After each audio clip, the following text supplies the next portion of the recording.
Welcome to the show, guys. BALLBUSTERS, episode 92. Get a little long in the tooth here. We'll see how it goes. We got an open panel for you here today. As usual, if you'd like to support this channel, there are PayPal and Patreon links in the info box below. Pass it over to Nathan Oakley, the distinguished one, but I don't think he's there yet. Nathan, sir, are you out there? Yeah, of course I'm here. Ha! There you are. What's up, sir? Can you turn your speakers down just a smidge? Yeah, I didn't muck with that before. 1 second. How about that, sir? Are we good? Yeah, it's good to be here. I've been feeling guilty because obviously you guys are day in, day out on my show. And when it comes to a BALLBUSTERS, I'm like, oh, I could really do with some time off. It's only a bi-weekly show anyway, right? So, fortnightly rather. Did I say bi-weekly? Fortnightly. Fortnightly. I thought that you might have had some continued computer issues because I think the last time I was on, if I'm not mistaken, you just dropped. And I think I was on the last show. I could be mistaken. Yeah, I was telling the guys just before, they were all begging me to know about how it was working out, and so I told them. I mean, I was reluctant, but I did. I told them. But yeah, 2 weeks ago, the computer wasn't working at all. It was crashing during shows. And then a week ago, it had been stable at the end of the week and then stable through the weekend. And then it did have one last crash. And then the beginning of this week, I just gave it a tiny bit more voltage and it's been stable ever since. Good. So I don't think I'll ever have to worry about it ever again, hopefully. But I don't know. For me, when a new computer is stable for a whole week, then you can move on. Yeah. It was the fans. You said you took it. I know you don't want to talk about this during the show. This will be just the last part of it. You said you removed the fans and it helped? It's a passive computer. So the design is such that the cold air comes in the bottom and then it just ejects it by natural convection at the top. But because of the people who built it, I don't know what they were thinking, but they wanted to get more performance out of it, so they chucked 2 fans on it. Well, my battle is to keep them off. Well, if you imagine that a couple of fans that are at the top of a passive PC just blocking the hot air escaping, if they're not on, they're not helping. So by removing them, it actually helped. I mean, at the other end of the scale, it didn't help. When I'm running things very, very hard, obviously an extra fan on will help. But for the most part, they're not. It's a passive PC. It's designed to run without fans. So adding them during normal circumstances when you're not pushing the computer, they're just a hindrance. They're just making it hotter. They're keeping the heat inside it because they're blocking the flow of the air. So I took them out and it improved things. Yeah, sweet. So they had that sounds like a design flaw. They're putting the fans at the top where the heat's supposed to get out and dissipate. It blows it right back in. No, they're exhaust fans, so they're supposed to blow upwards and outwards, but that wasn't the issue. I mean, no, they definitely help if they're on, but because they're only about 12 or 18 inches from my ear, it doesn't matter how slow they run or how quiet they claim to be. Right. They are never silent unless they are off. Right. Gotcha. Okay. Sounds good. Okay, anyway, so we're good.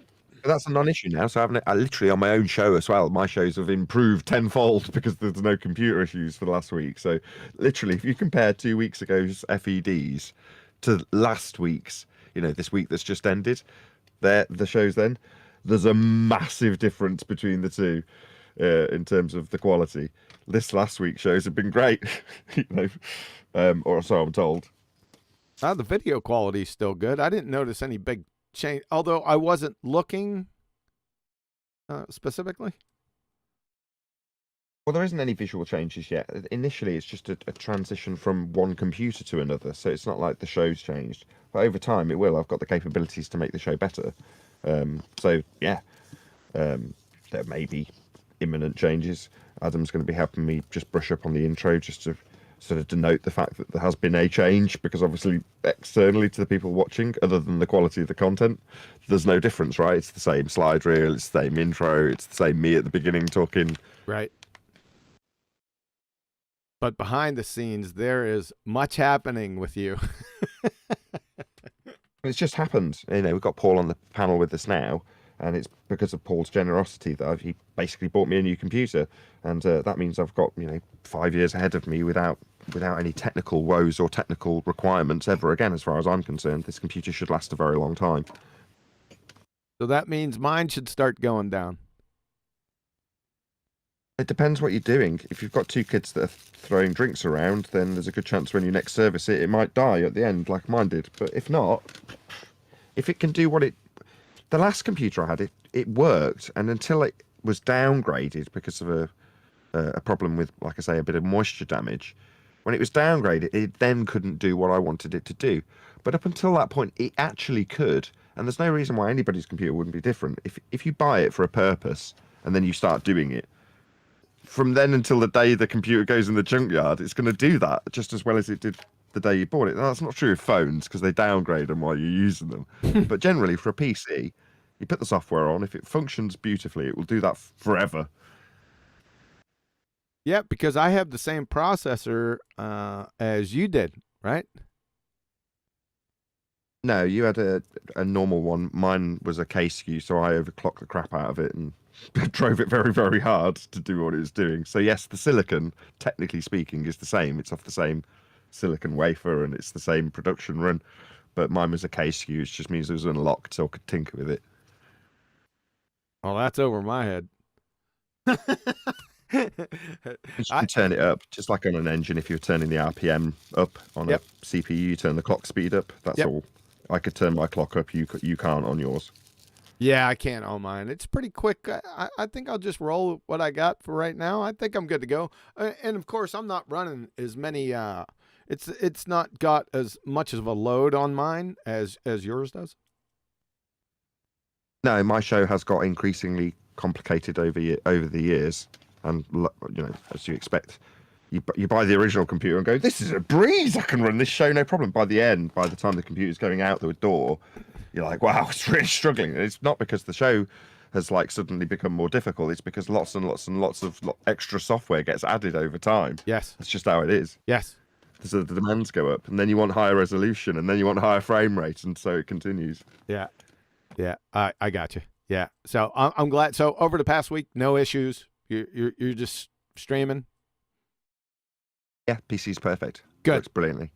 I had booked it in to swap. I was going to swap the fans. I wasn't going to take them out. I'd ordered new fans that were slightly quieter, but slightly quieter I can still hear. But in the process, I thought if I build this up, I'm going to have to book it into the computer shop just in case I break something, because it's a particularly unusual computer. And I did. I booked it in, but never actually ended up taking it in. I went out with what day is it today? Saturday. Last night I went out for a curry with a few mates and the guy from the computer shop. We went out for curry, but before that, the plan was for him to help me fit these fans, because I thought I might have to take the motherboard off the back of the cooler to do it. And it said it's not a one-man job. Well, it might be for him, but he's a skilled computer guy doing it day in, day out, and I'm not. But so I booked it in to get help, and then ended up not needing it. Good. It's still sat in the same position since, and I'm very happy about that. I don't want to take it down. Now, can you protect it from the kids?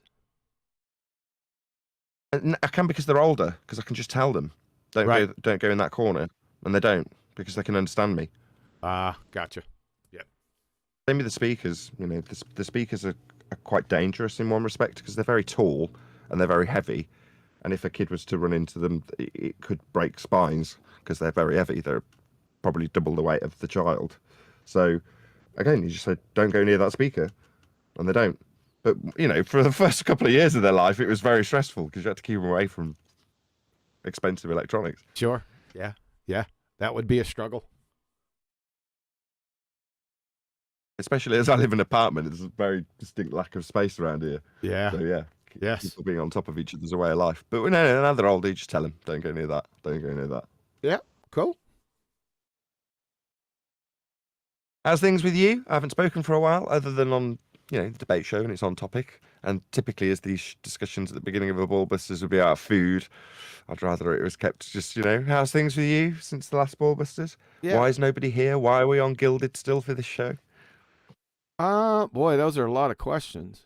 As for me, I'm doing fine. It's just that we lack, that it's been a problem for a while now that we have lacked quality time. That's number one. Oh, yeah. You remember that? That's too funny. I'm doing good personally, pretty good. Family's doing well. Temperatures dropped, right out the bottom here, it's all of a sudden gone from fall to now winter. It snow's coming Monday and Tuesday. What else? Are you one of those extended Christmas people that drags Christmas out for 6 weeks? No, I'm My just wife telling. is. I don't want it to She's- get. I don't want that. I want it to stay at least somewhat fall so I can go out and shoot. This week, that ain't happening. It's just too cold. So we'll get a little bit above freezing every day this week, and that's about it. So that's sort of a bummer. It turns quick, eh? Same here. It's turned from. It happens right around the time the clocks change, so no one notices how stark it is. They just blame it on the clocks. But no, there's like this rapid change. It goes from, distinctly, there's still a bit of summer left. And bloody hell, this is cold. I walked out this morning. I said, "Yikes!" Yep, jumpers are coming out. Heating's going on. It's definitely that time of year. Yeah, it is. So that's. But I do like the change of seasons. So don't get me wrong. I just like to shoot, and 30 to 40 degrees ain't cutting the mustard. It's got to be at least 50 degrees Fahrenheit, whatever that is in Celsius. Anything else going on? Yeah, Professor Rob Parks. Have you been keeping up on the treatment? Probably not. Well, to a certain extent, I have, yes. Yeah. Do you watch the last one? To a certain extent means I haven't watched the last one. Yeah, I know. I understand though. It's not a big deal. Yeah. I kind of like him. Hopefully, everyone that watched him that got something out of it. I mean, it's just you already know what the deal is going to be. I mean, it's just pathetic train wrecks. It's going to be a terrible excuse for why I haven't watched it. It's actually because I've been watching my own shows. That's a terrible thing to say, but it's true. No. Yours aired at a similar time to mine, and I said, it won't make any difference. Well, yeah, it probably did, so I'll have to apologise for that. Next time I've got a 5-hour show that will overlap, I'll just air it early, because it probably did have an impact. Sorry. No, I don't think it's your fault either. I think it was my fault. I didn't take into account your late schedule. I just did it in a vacuum. I just said, hey, I'm going to do it now. So I think that's partly my fault too. That's the best way to be. I'm glad that Flatzoid's taken that attitude. So back in the day, it's like, Mark Sargent might be on, or I'll have to override Patricia because it might contrast with a clash with her show. Right. Blah, blah, blah. Nah, there's loads of flat earthers. There's loads of flat earth material going out live at the same time. Don't worry about it. People will pick what they want to watch.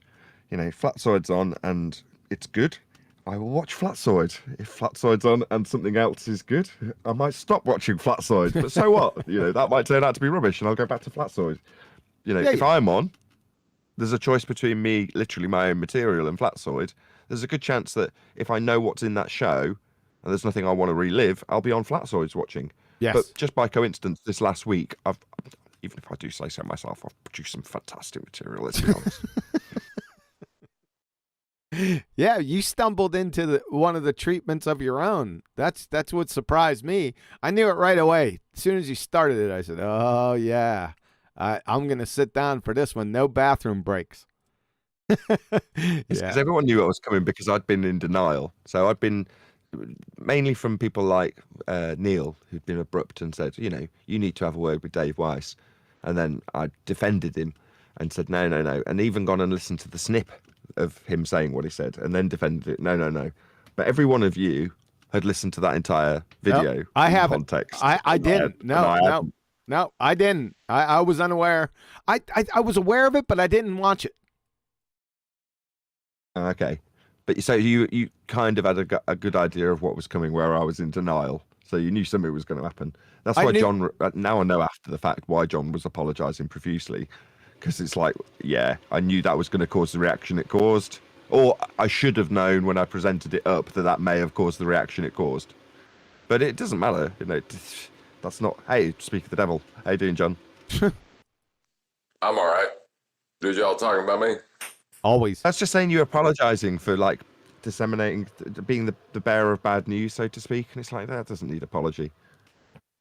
Well, the way it was presented, I didn't mean for that to happen. I went and seen it. It's inevitable.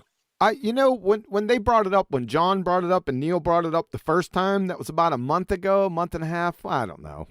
And they brought the clip. I just went and searched for the clip, and that was it. I did more or less what you did.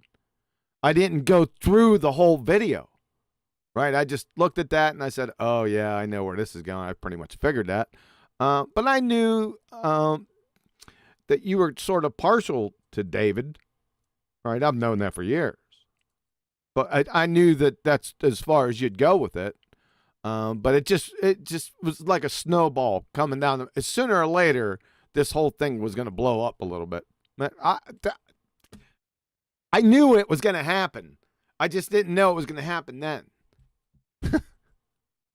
It's weird how the strangest of things delay the inevitable. Well, the way it was originally packaged to me had the opposite effect than I think it was hoping for by the person that gave it me initially. So Yes. while you're apologising, again, Russian Vids, if you're listening to this, I'm sorry, mate. I'm not trying to throw you under the bus by doing it. Everyone knows what I'm saying is true. Dave Weiss is hated. Like, I don't hate Dave Weiss. Right, let's just get that clear. If anybody took the last week to say that I despise the guy, I was pissed. I am pissed.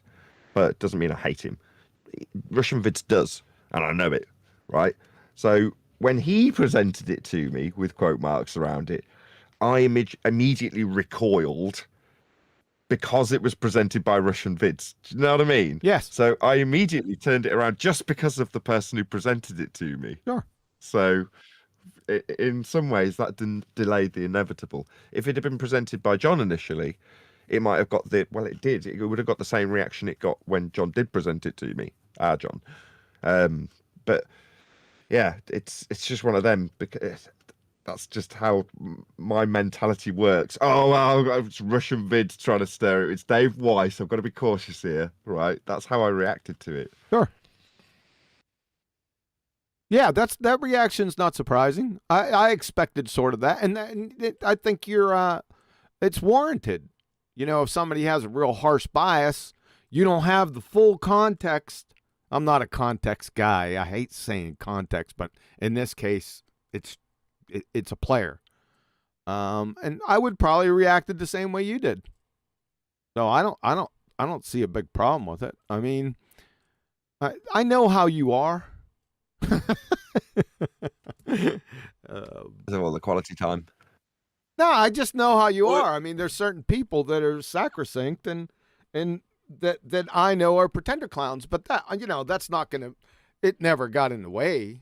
I just sit back and just wait. Because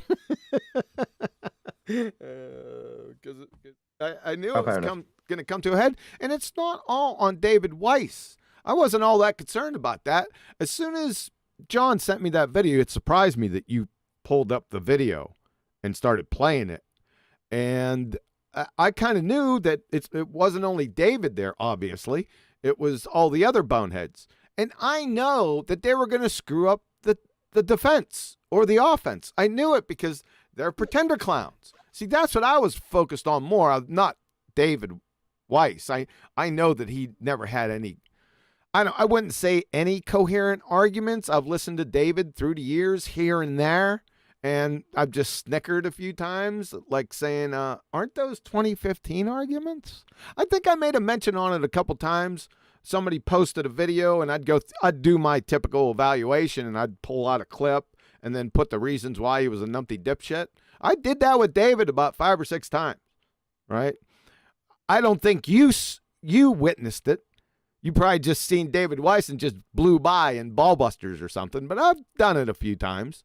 If I'd scroll back and find them, you'd be surprised. But that it doesn't all that surprise me, and they're just not going to have any arguments. Not only David, but like I said, pretender clown. I know Jaron's a fucking pretender clown fraud, and all the Globe Dumpsters crew. They don't have any arguments. What are they going to do? They're going to go to 2015, or they're going to speculate, or they got their own agenda for what they're trying to put forth. That's all they got. So, but they're unaware. I don't know how you can be unaware of this, but it comes off as you're sandbagging. That means like you're a double agent or something, because you're not using the good ammunition, right? You're using the faulty ammunition that numpty dipshit Jorge got back there, and I'm not surprised it doesn't blow up in their face, right? So it's going to blow up in their face. And these arguments, I was surprised at the depth of their ineptitude. I shouldn't have been, but it was pretty laughable, I thought. If they would have dealt with some of the anti-flat earthers that we deal with, they would have been torn to shreds. Yep. I'll say that. Listen, did you bring your Legos?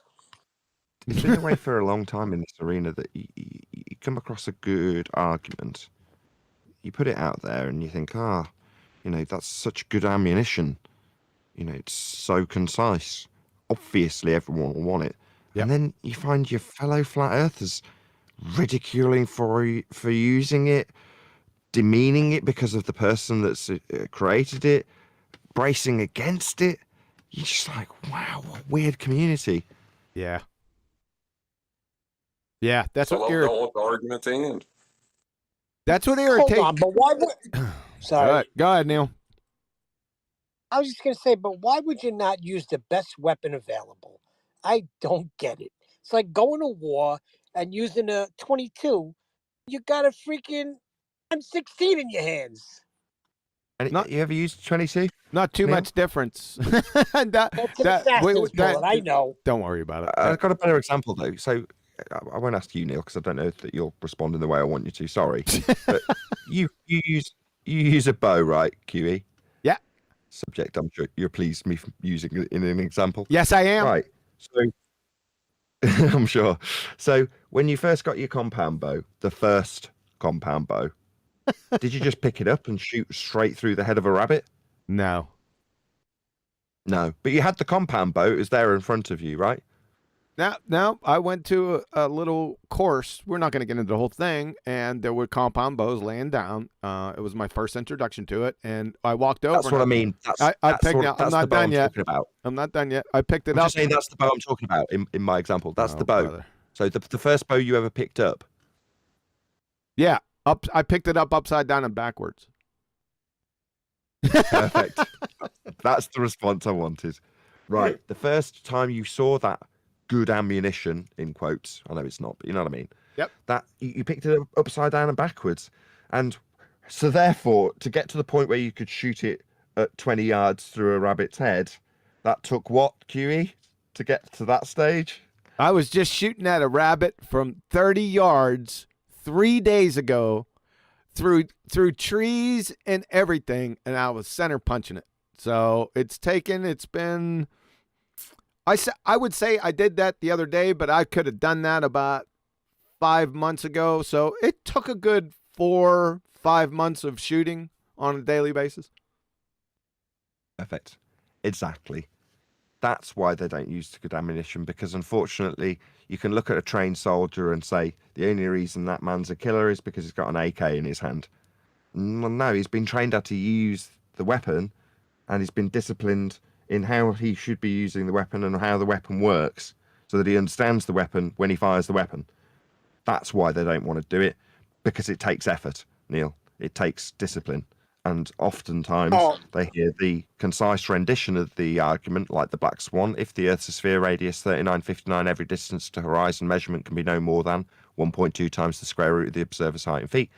Therefore, the distance that we see in the Black Swan image should be blocking the oil rigs and isn't. The horizon's behind it, therefore the Earth's not a sphere and the horizon's not Earth curve. Now, I can rattle that off, but could I rattle it off 1st Jan 2020, having heard it behind the scenes at least a dozen times? No. Could I do it after a year? Not like I just did it then. So it's difficult for a lot of people to pick up on these arguments. Hold on, I understand what you're saying. I understand, but the Black Swan didn't come out yesterday, Nathan. Okay? Yeah, I think your analogy is going to fall a little short. You're right in your analogy. You're just wrong in the application, because we're talking about people that have been out here for longer than I have. Well, not. I shouldn't say that. A couple of them have been out here longer than I have, but a lot of them, at least 5 years, right? So this isn't rocket science. And they've been out here for 5 years, and they're supposed to be, leading the charge against the fraud and the deceit. And they come out with that. That's purposeful ineptitude. You follow? You tracking with me? Well, it's just arrogance as opposed to purposeful ineptitude. The arrogance to believe that you've got really good skills to debate people when you don't has led them to the point where they're demeaning our abilities as debaters and claiming, their righteousness above us in their abilities. All right, it's at that point that you go, okay, no, guys, you're going to have to get a bit of a bum smacking then, aren't you? Because if you think you're going to stick to the top of the tree when there's a whole... What's the mark that the soldiers would all be lined up against? When you've got all the basic soldiers, the infantry, and they're all like pushing past the Marines, thinking they're the big shit. It's like, watch your step, lads. Do you not know who they are? Yeah. But no, you trample past a few Marines and eventually they'll get pissed off and they'll take your face out with a bayonet. I like that one. Yeah, I see that part. So they're a bunch, what you're saying, they're pogues, but they're purposeful pogues. Right? Know what pogue means? Sorry, not a military man. What's pogue? You asked me this before, and you laughed when I told you. A few years ago, you asked me. It's a personnel other than grunt. Personnel other than grunt. See, you did the same laugh again. Yeah.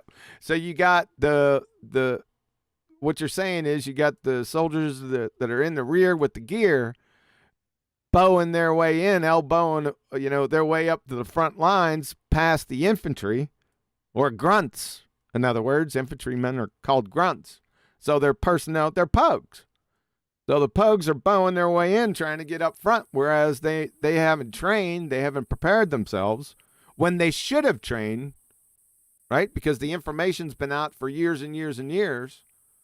And like I said, it's not like it's rocket scientist stuff. I mean, it's been on my website, 123 ABC. There's Betty and I were talking about this the other day. The only really complicated argument is the Coriolis effect, but that's complicated not due to the argument itself, but due to the phantom arguments brought against it. So other than that, most of these arguments... Go ahead. You got there first. I was just about to... That was going to be my next point that I interjected with, which is to say that the delivery method that we had until recently with the transition to Discord and me tinkering with computers has always been that we present those good arguments in an argument against somebody who's desperately trying to suppress that really good argument. So, for instance, Black Swan comes out and somebody like Ruhif comes in and tries to suppress it by debating against it and rumpusing it, talking through it, coming up with a crap rebuttal like refraction, those sorts of things. But if you're an audience member and you're actually hearing the swords smash against each other, sometimes the chink of the blades is hard to, get past. That just grates on you so much that you don't actually see the head fly off, right? Or the head flies off, and because the head's still bloody got its tongue waggling away non-stop, repeating the same thing it had coming out of its head before it got chopped off, the audience member might not be smart enough to realise that's a headless man saying that again and again, rinsing and repeating. So because it happens in battle, you don't necessarily get to hear the nuances of just how the argument is constructed because you're seeing it in battle, right? You're not seeing the blade being forged. So over the last couple of weeks, the panel have been discussing how the arguments work, how they're constructed. And I've had far more comments from people saying that, now I understand it. I've been using this. In other words, the reaction's very different to seeing us using the arguments to good effect, because I think people just like the battle. In other words, you're watching the gladiators, like with my sword smashing example, right? You're in the arena watching the battle. And what you want to do as that audience member is cheer for your side, the guy you want to winning. In that case, you, me, 10th, whoever's holding the sword at the time.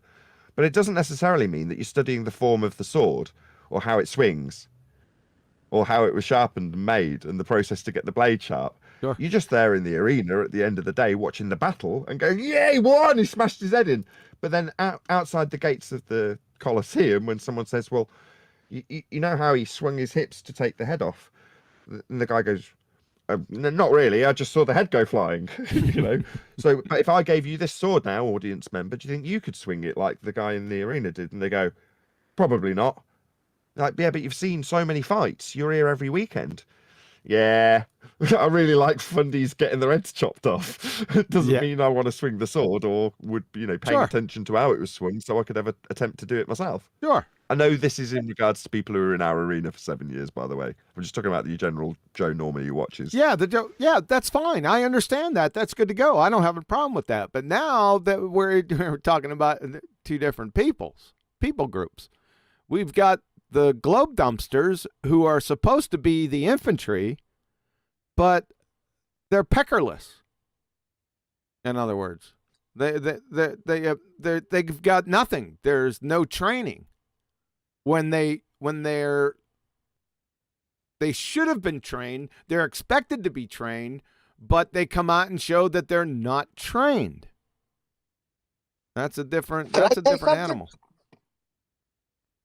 Can I say something real quick? Go.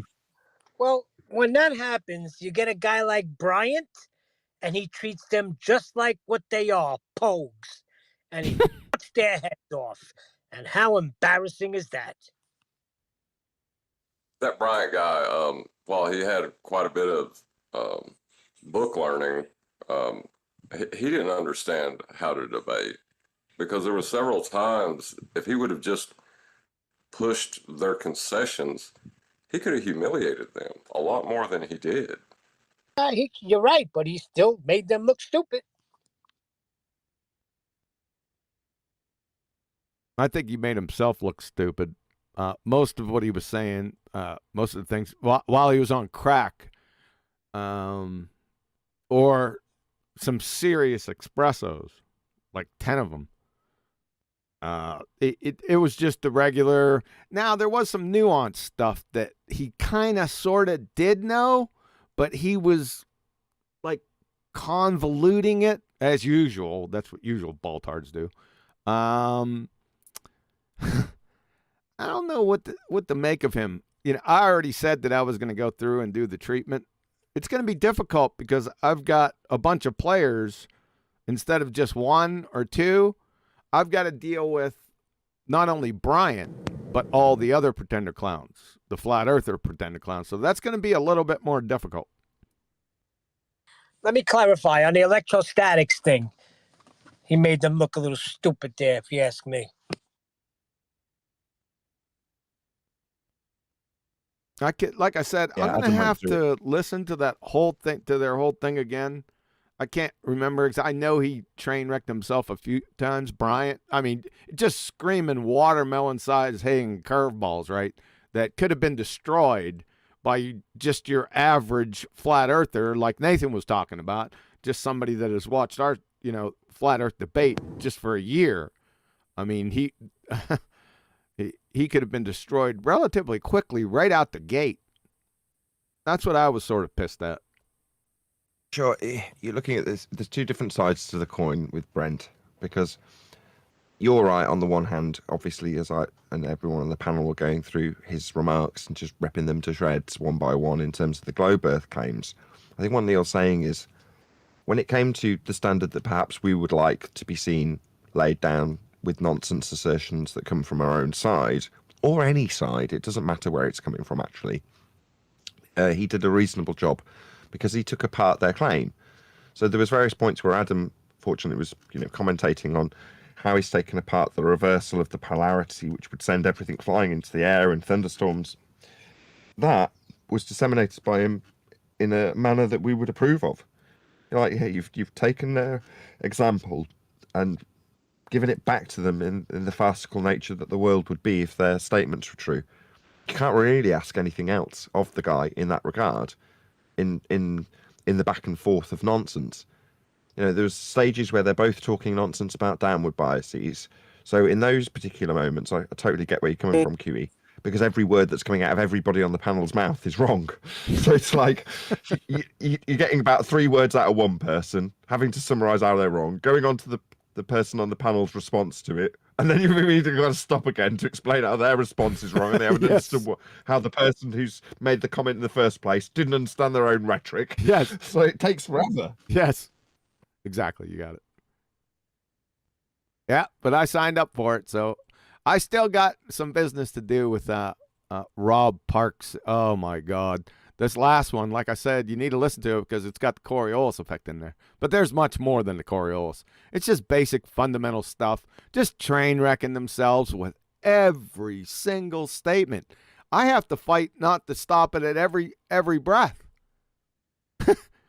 And this one, if I go to Bryant, and these guys, it's going to be, yeah, like you said, it's going to be difficult, just like how you portrayed it. Yep. Hey, QE, were you in Nathan's after show when that guy come in saying that he was going to put money in escrow? Yes. So Nathan put Yes. Trim that out. I've trimmed that out. Yeah, he was just your average, skank and file ball-tard without any substance whatsoever. Go to the mute button, give me a break, and just spouting off, just ambiguous nonsense about, why Nathan doesn't debate. Oh, God, he's got a friggin' playlist with debates on it. Right? I do. I'll pay you. He's got a debate channel. Just come in and, like I've told them before with their pathetic excuses, little Nancy appeals. I mean, Nathan, if somebody legitimate would come in on Nathan's show and Nathan would just arbitrarily mute him or talk over him or do anything to try to suppress a rational argument against him, Nathan would lose all his subscribers. So would any of us, right? No one's going to, if I'm watching something and I see that happen, no matter what the side, I'm gone. I'm out of there, right? Exactly. So that falls on, it's just pathetic Nancy appeals. It's old. It's about 4 years old. It just gets rinsed and repeated over and over again. Everyone that can fog a mirror knows the score, right? Just come in and present your argument. You can have a little passion with it. We don't mind that. But at least demonstrate you have some type of acumen with the terms, phrases, the subject material. You're good to go. No issue. Right? So? But QE, how could they believe it's a sphere and have acumen with the You went subject real material? low on me, John. Oh, I was going to say, how could they have acumen with the words that they're using and be still I confused still about can't. whether it's a sphere? Now, hold on a second, John. Am I the only one? I hear him. I can't hear. Drop out, John, and come back in. Well, it looks like we lost everyone. Let me get over here. Nathan. It's only me and you, Neil.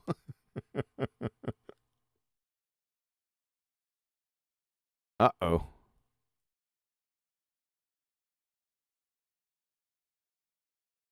This is not looking good, folks. Okay, looks like it's back up. All right, Nathan's back. Yep.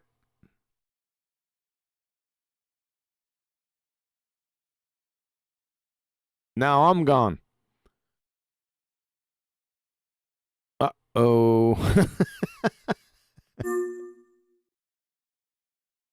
Okay, looks like I'm back now. Radio check 1 2 1 2 1 2.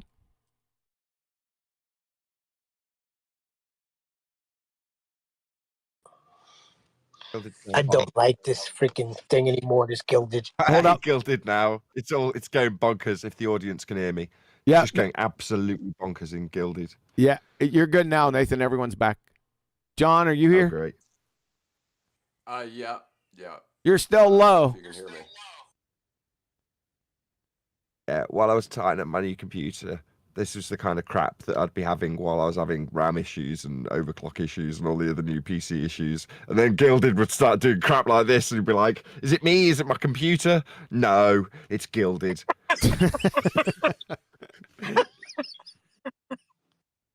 Yeah. So So we've recently transitioned back to Discord on the FED show. And I haven't. instantly it was like, yeah, you'll have to. It's just better, you know. There's certain oh, it's kicked me out. Kicked him out again.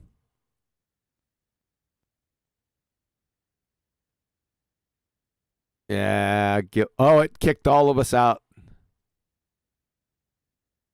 Every single last person in Gilded are gone, ladies and gentlemen. You only got me. Yeah, that happens sometimes. Let's see what we got out there, folks. 1 second.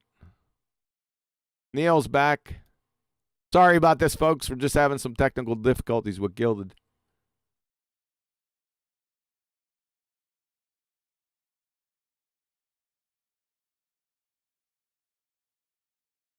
Yeah, we're not using Streamlabs. Let's see what we got. We got a couple people back in. You can see them pop in over on the left-hand side of the screen.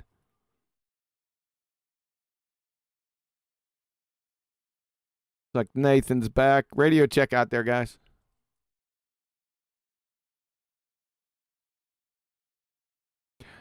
Lost 1. This is lost 3. Or you lost 2 over.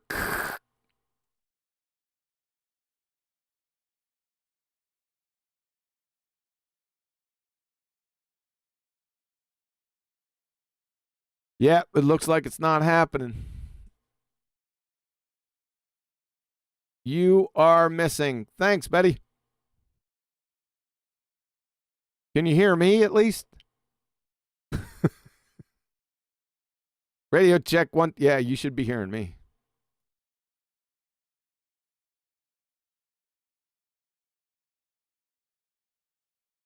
Get into Gilded yourself, QE. All right.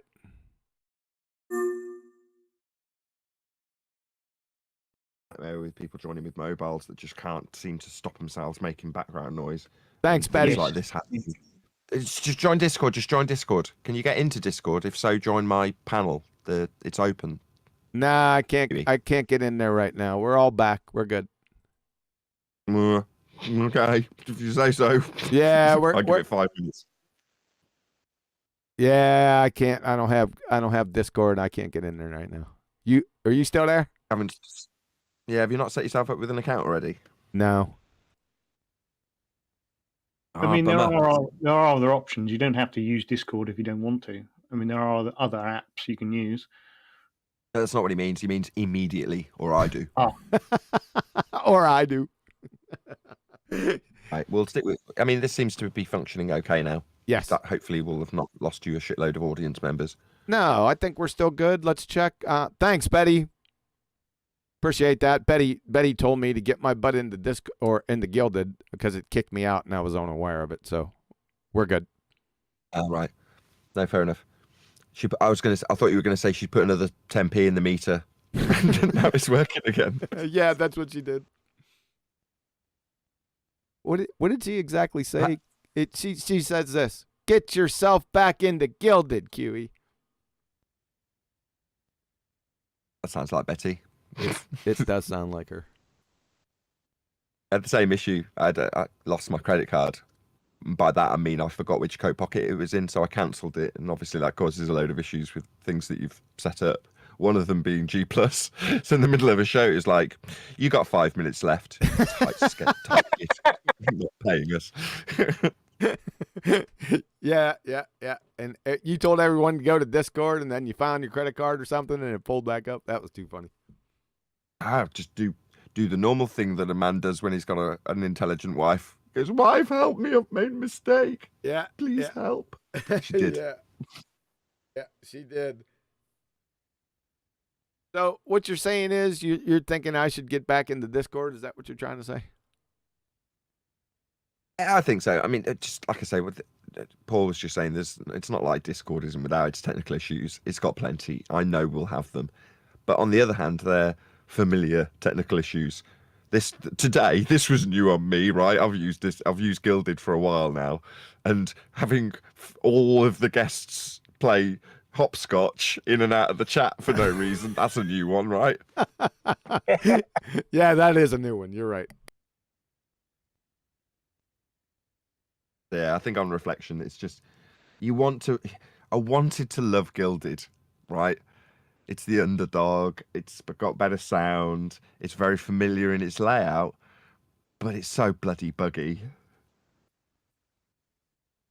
Yeah. I might have to do that. Begrudgingly. That said, I was talking to Righteous and he was saying the first time we developed it, or that'd be Betty mostly, but with a lot of help from good people like Righteous, set up the Discord server initially. They didn't know what they were doing. Like, you don't. You do it, and then there's all these layers that you end up slapping on top of what wasn't quite correct to begin with. And it functions, but it isn't how you'd ideally like to do it. And without sort of starting afresh, you can't. And they said, look, now that we know what we're doing, the new server's been set up in the way we would want it to, and it's got to grow again. But by the same token, it's got all of these different layers that we knew how to install without it having anybody in there or anything to layer on top of. Yep. So they were very pleased about that. Sure. Yeah. I'm probably going to have to drag myself back in there. I was just as reluctant as you. I didn't want to transition back to Discord. You're like, nah, if you've kicked us off for no good reason, why would I want to go back? Yeah. On the other hand, they've made it relatively easy to go back, so you're like, fine. I'm so fickle. So did you have to get rid of your app and everything to get back in? I never had it to begin with, so the app always caused me issues with audio, so I never used it. I always use the, whatever you call it, when you go into Chrome and just load it. That's right. how I've always, same with this, I just use the Chrome version. So you just went back in and signed back in, same account? No, that account's been wiped, so I had to get a new account. Because I was moderator of that server, Right. it wiped out my account, so I just set up a new one. It was dead easy. It didn't cause me any issues using the same email address, and I'm obviously on the same Wi-Fi address or whatever they call it, IP. IP address. No issues with that. Okay. Well, I'll get with Betty and we'll come up with something, I suppose. In the meantime, we'll have a lackluster Ballbusters with very few people coming in because they can't be bothered joining the Gilded server. But that's fine. If you did want to join, just because you can, and it is that slick, so you can still join this server if you did want to do so. There's a link below the video. So if you're enjoying the conversation and you wanted to just join the show and say, hey, actually, I have got an issue when you talk about Black Swan, 7/6 of Earth's radius when I can't measure it is the answer. Yeah, if you want to come in and then just kick that randomly and come back in and have sound issues, come on in. I was trying to, sweep that under the rug. Yeah, it's been an interesting week. It's been a stressful week, but for very different reasons to the weeks preceding it. So, good and bad week, but nice to be in Ballbusters. Nice to be on one of your shows, as I haven't done one for about 3 weeks, right? Something like that. 4 weeks. 4 weeks, right? It seems like a long time, and it is. Yeah, it's good to be back. It's a relaxing show. I felt very relaxed today, even though I started getting into part 4. I just finished part 3 with Rob Parks and the sewer rat engineer. I started just this morning. I said I really didn't have much to do, so I started where I stopped and wanted to take a listen. I only got like 10 minutes into it of what's coming up next. It's I don't get it. I just don't get it. You had Anthony in there. I mean, this guy is a PhD astronomer. I mean, he's not your regular skank and file baltard. We all understand, the sewer rat engineer Norm. We know he's just delusional, right?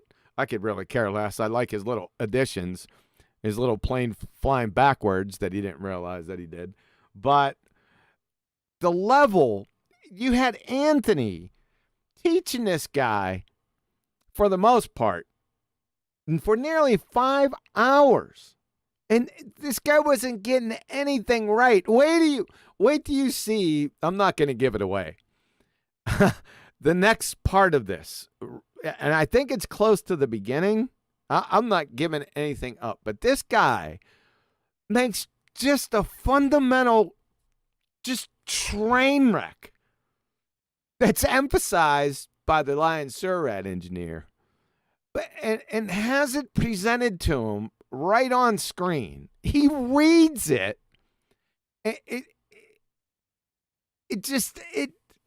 It torpedoes his whole position that he just stated. It's not a difficult argument to understand. It's there right in front of your face, and it's just he just keeps on going on after that like nothing's happened, like he just didn't get compromised. I don't get it. I don't understand that. I can't do that. I don't know what to say about it. Really don't. It's got to have a name for it, because I know exactly what you're talking about. You know, normally we focus on the fact that they rinse and repeat after the fact. You know what I mean? But that's the same thing. If you've just had your position absolutely annihilated and you don't realize, or it seems like you don't realize, or you're content to literally, I think you used to call it whistling past the graveyard. Mm-hmm. Right? You've just had your argument die before your very eyes. And it's like they've got so much indifference to it. They're like, yeah, well, let's move on. You know, it's like, no, you just lost. I think if they act like it hasn't phased them, there's a certain number of audience members that haven't been following along closely enough to realise that they've just lost. So if there's no terrible, oh my God, reaction to it, and they just brush past it, they hope that maybe people won't notice. So as we talked about that guy yesterday saying I'd never gone to other people's debates, but on that child's show, I happened to go back, and as I trimmed it out, I stuck it in there when he's saying this guy will never leave this platform. Cut to me on Charles's show getting muted, shut down, and talked through whenever I annihilate him. But I held him to task because I know he's doing it. As I see him leaning over with his mouse, I know he's moving towards muting me. So as I say it to him just before he does it, he shifts back in his seat, right? And then I get to deliver the coup de grace, or whatever they call it, the killer blow. Yeah. And ask him about the lies he's told about not needing to use R when he's talking about the R value he'll be using. And then me asking very specifically, bearing in mind the only reason he's saying he doesn't need R is because we've debunked him being able to measure R. So then it's, oh, well, I don't even need it. Yeah, you do. You need it in every single example you'll ever use ever. And I'm here to tell you that's why I went on his show. Went away from my echo chamber, as they would say. Mm-hmm. So I could absolutely hold him over a barrel, which I did. Watched him squirm. It was great. Watch him mute me as I repeated the same thing for the 5th time, which he didn't want to overcome. But initially, he tried to offer back his non-overcome of the fact that he did need R by saying, oh, yeah, it was just an estimate. Like, what, the estimate you said you didn't need? You lying piece of shit. Right? But when I'm there and holding them over a barrel and making it really obvious as the guy squirms uncomfortably in his seat, trying to mute me and Fundy overtalk me so the audience hopefully doesn't hear. Typically, with a weaker debater, when they just brush past it, all right, we're on to the next subject now. Oh, no. These people are almost indestructible. They're zombies. If I can talk about them having their head chopped off and them still rinsing, repeating without a head, you know, that means you've got to stomp that head into the ground until it's twitching, like Charles was. I thought the best example of it I seen, besides that was a good example, was QE debating, I think it was Kosho, and Kosho was trying to say that genetic mutation was the cause of genes.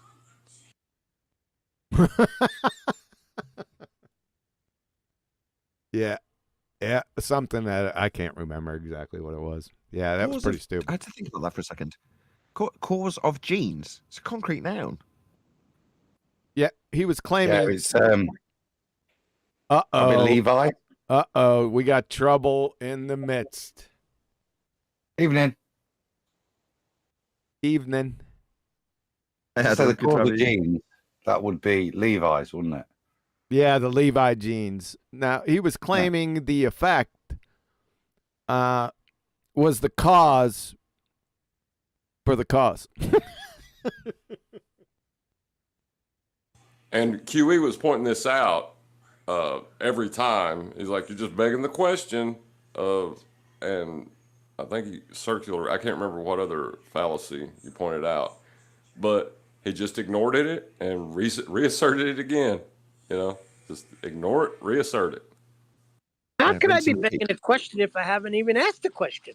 But in this case, it's if gene mutation, then genes, right? In other words, you annihilate his begging the question fallacy, and he just repeats it. Is it not if it's not even that, is it? It's nonsensical. If there's a change in something, then something. It was just like on the show that you guys didn't watch that they were talking about hurricanes, right? And they were more or less stating that hurricanes are an example of the Coriolis effect. But hurricanes cause the Coriolis effect, in other words. But if you just take that statement, right, the Coriolis effect is the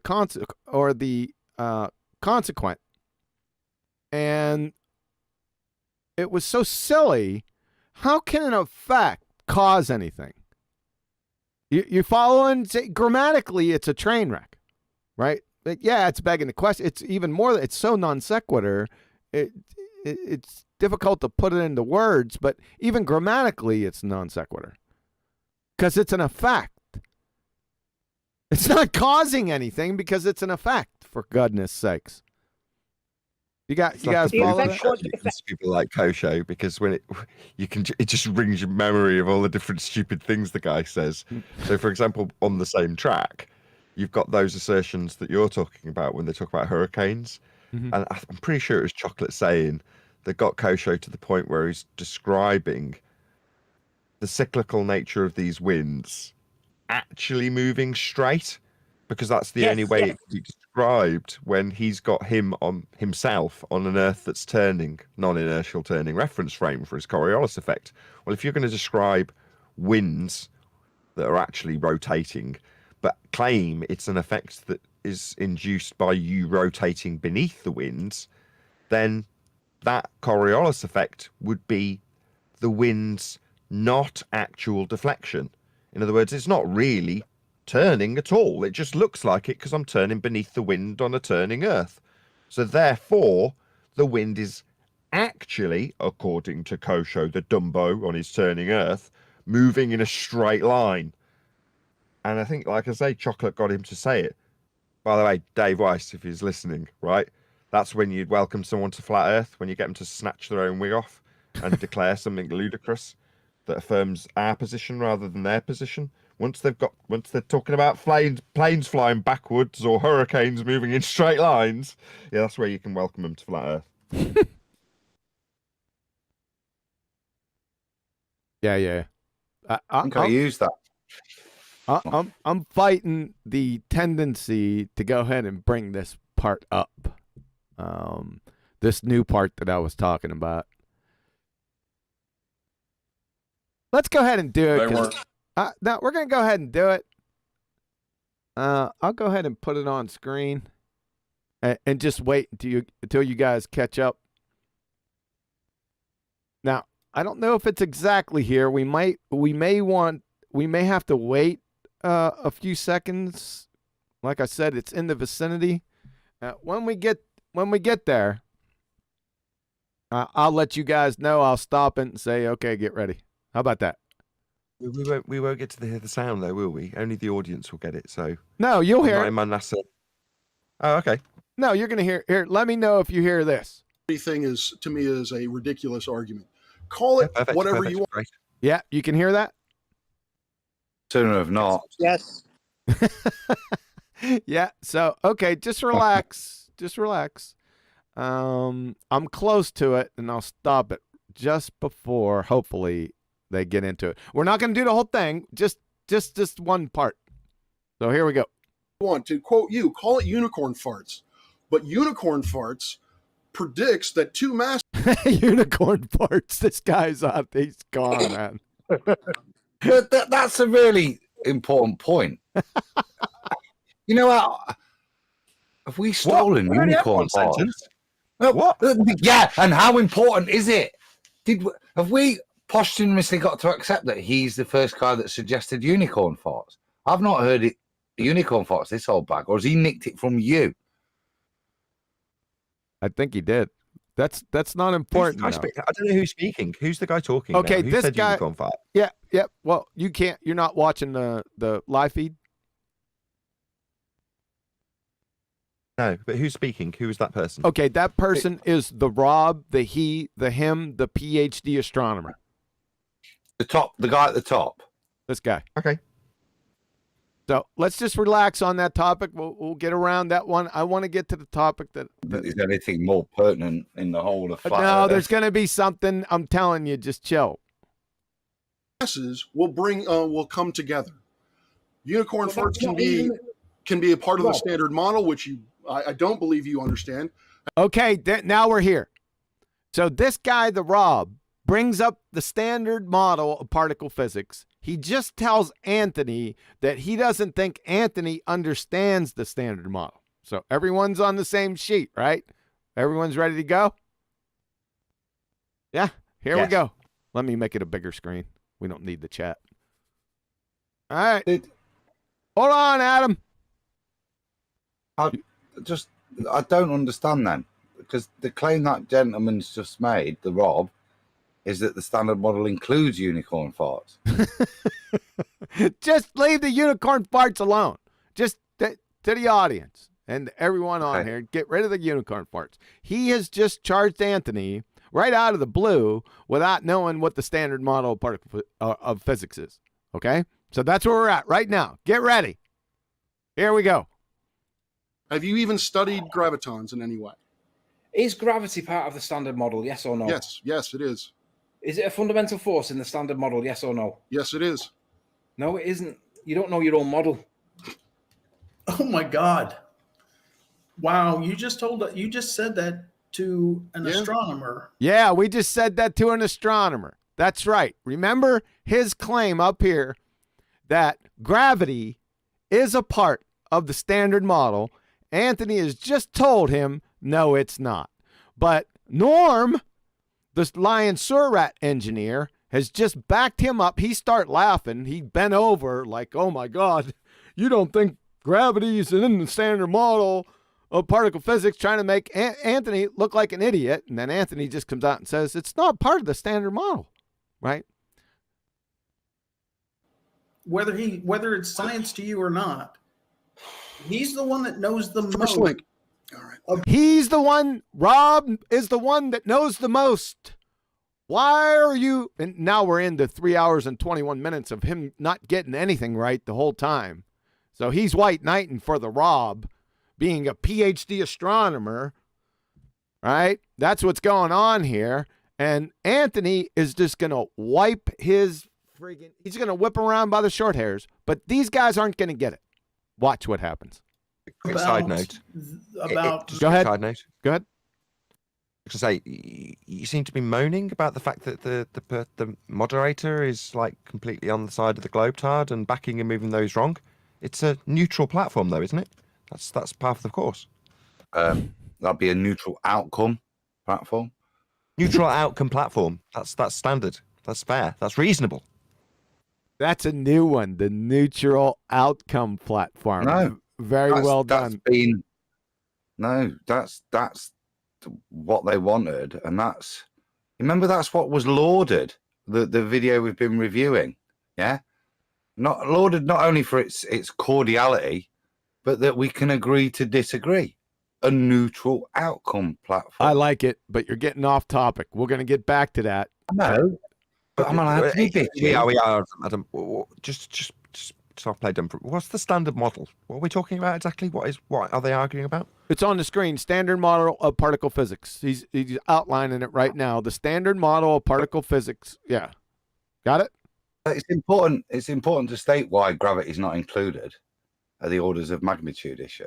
So don't worry about that. Anthony has just told the Rob, who was white knighted by Norm, the Lion Surrat engineer, that gravity is a part of the standard model. Why is Anthony even questioning the high on the hog up here, numpty dipshit, that just said, yes, gravity is a part of the standard model. That's where we're at right now. So Anthony is pulling up citations, right? So just relax and listen. Two masses attracting each other. Right. Can you read to me the bit outlined in blue for me, Rob, please? Verbatim, if you would. The standard model of particle physics is a theory describing 3 of the 4 known fundamental forces: electromagnetic, weak, strong, and omitting gravity. Can you go back? And omitting gravity. So he is train wrecked. His whole position's train wrecked just with this. But he's going to whistle past, like Nathan has said, whistle past the grave. You're dead. It's all over right here. Yes, it's wiki. But then now he's going to pivot. You're dead here for white knighting for this numpty dipshit. He's totally compromised. Right? But watch what he does. One. Before you do, Can you play this back? Play this back in. Scroll back 10 seconds. Okay. And just play it in context, because I want the audience to hear, now that they've had it illustrated, how he's died and where he's died and what's happened, how he just brushes past it. How I haven't even heard this, but I know what he's going to do. How he'll be really nonchalant about it. Correct? Yeah. I want to hear that whole section with him being nonchalant and just whistling past the graveyard in its entirety, if you don't mind. No, I don't mind. Let me see if I can get close. I might need to go back further. Let's see. Forces: electromagnetic, weak, strong, and omitting gravity. Can you go back one? Can you go hit back and then go to another one? I can, but can we concede that at least by Wikipedia it excludes gravity from the standard model, contrary to your claim that it's included? Sure. Fucking hell, that went easier than expected. Right, where would you like to That's go? because you're not dealing with someone who believes that Wikipedia is a viable source. Yeah, but what I'm saying, I agree with you, but this is based... Scroll up, please. This one? Standard model by CERN. Yeah.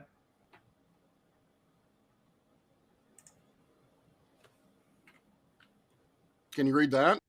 I'm going to let this play through without comment, and then I'll stop at the end. How about that? Perfect.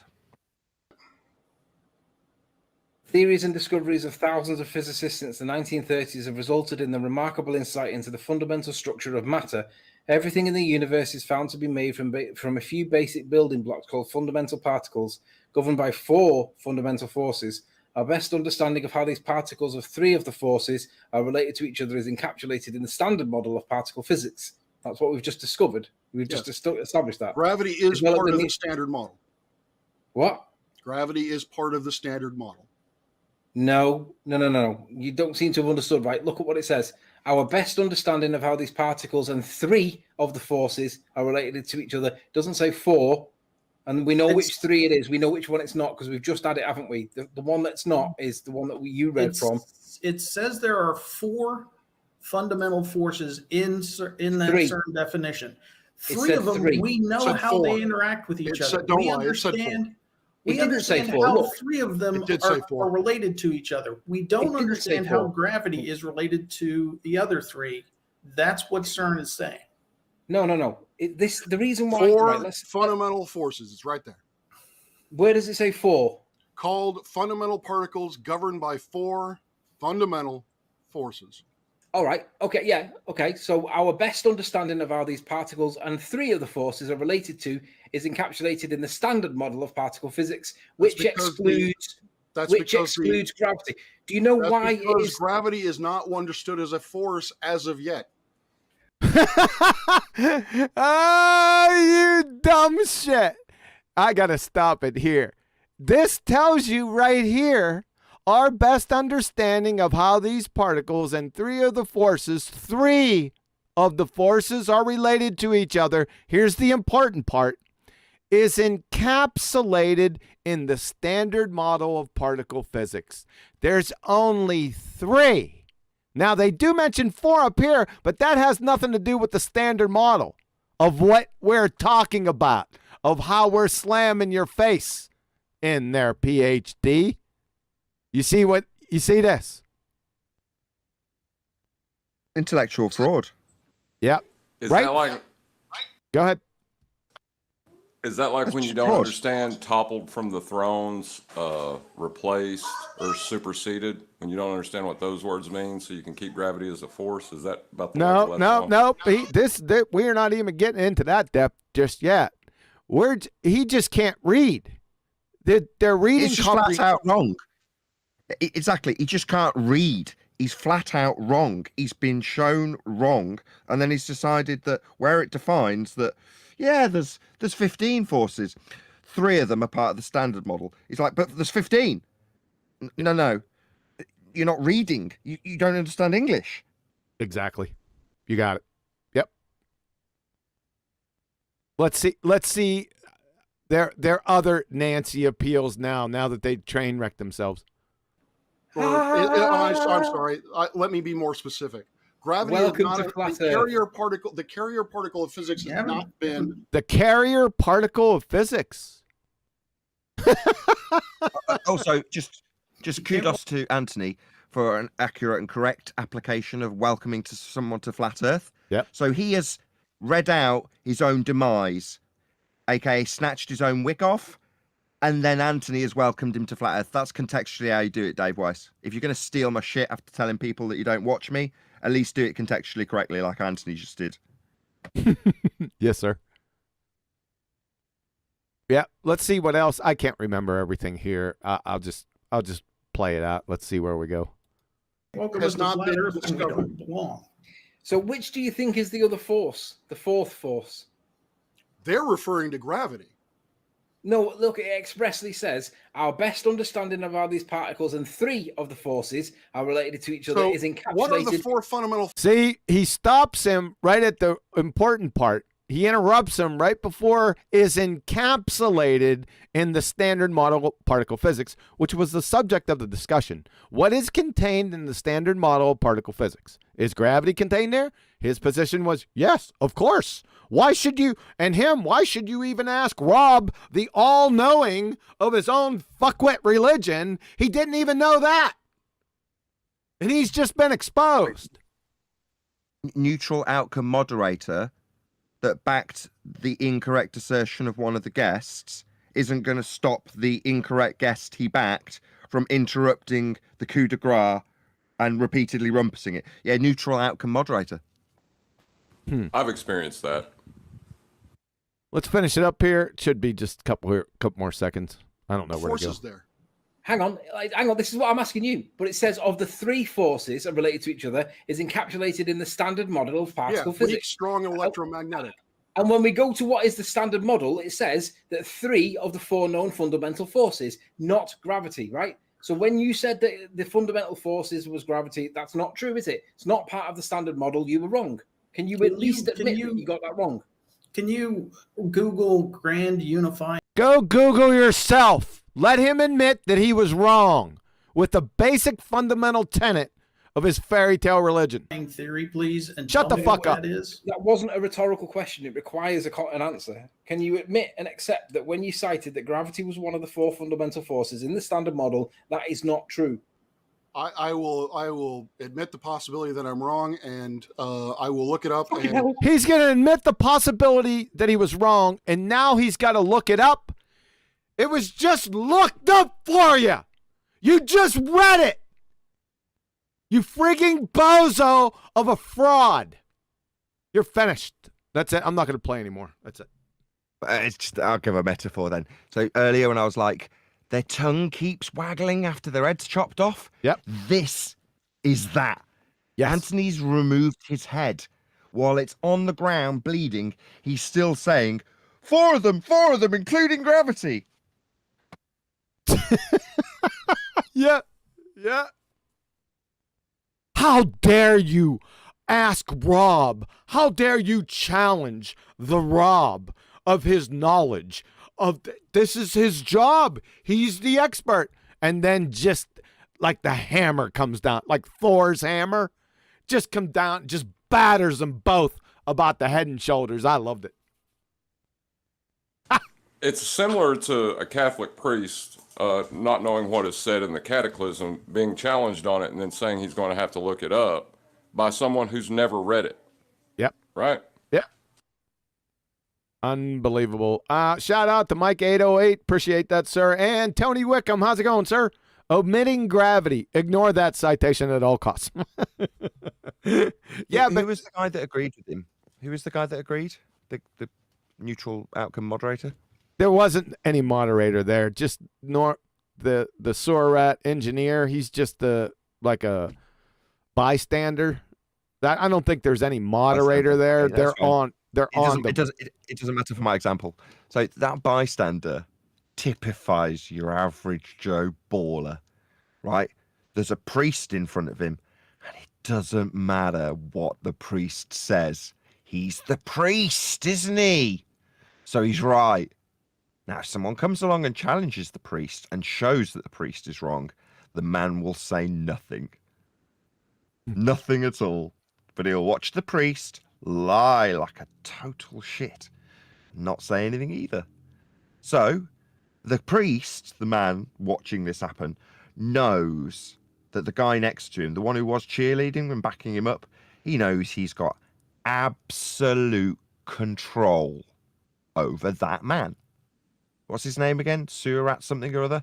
That priest, he's got you. He controls you. Now, when people ask us, well, why would they do any of this? Take this as a one-on-one demonstration of why we have this control structure. Because of that. There's the control. You saw it before your very eyes. It didn't matter that the guy was completely wrong. He's the priest. How dare you? He tells us how our world works, not you, flat earther. I obey the priest. And heaven forbid I'd ever challenge the priest, even when he's shown to be wrong. I'll just sit here in silence. And the priest watches that. Goes, this is all right, isn't it? Even when I'm wrong, my disciple still stands strong next to me. Excellent. This is wonderful. That's what you are. You're all muppets being controlled by people like him. It's absolutely pathetic.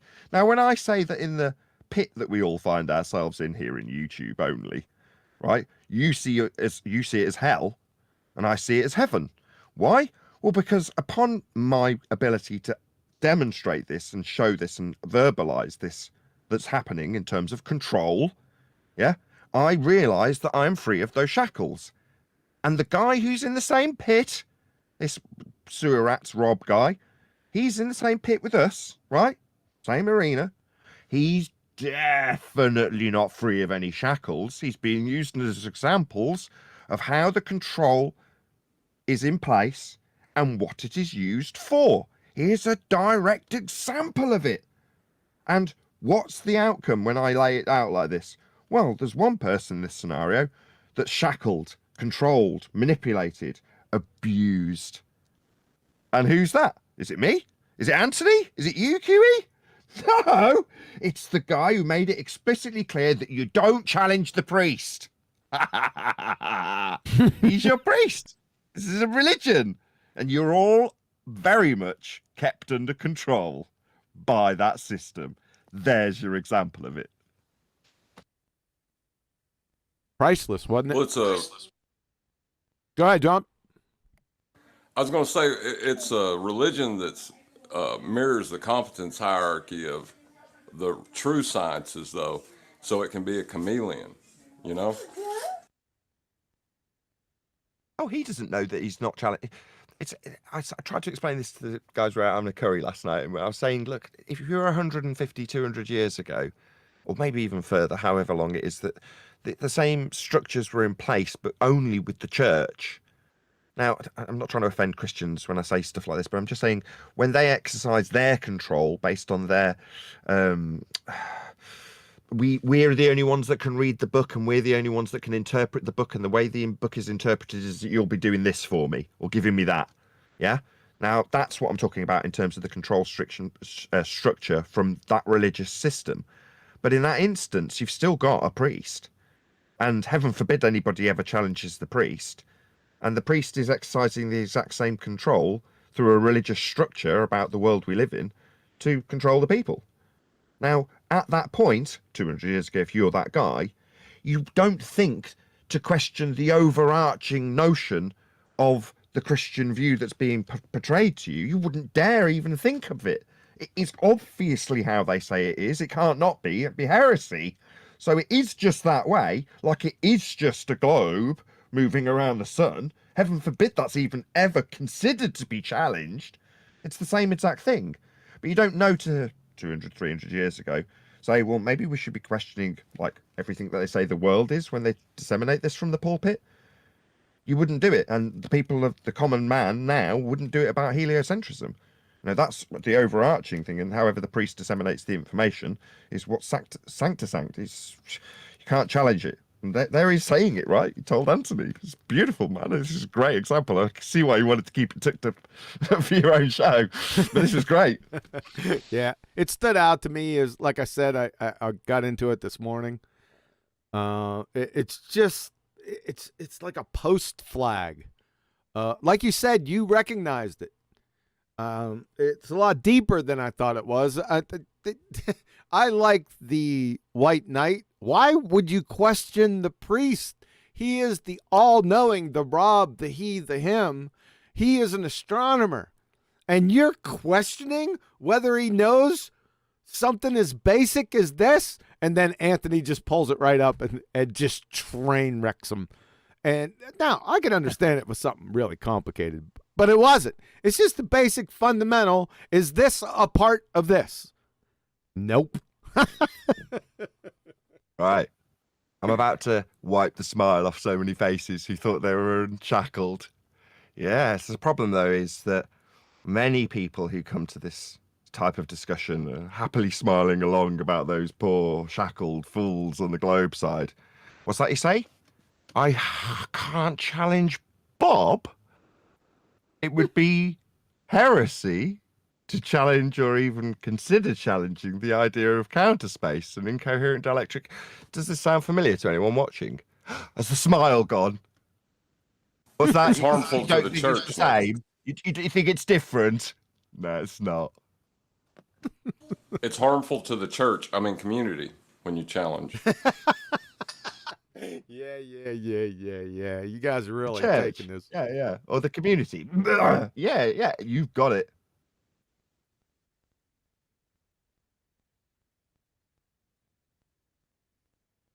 Watches the audience numbers plummet as all the ether believers go, I was really enjoying it when you were saying nasty things about the globe believers. When you compared it to me and how I believe in Bob's nonsense, that wasn't very nice. I'm tuning out now. I'm subscribing. Go away. You're nasty. I like ether.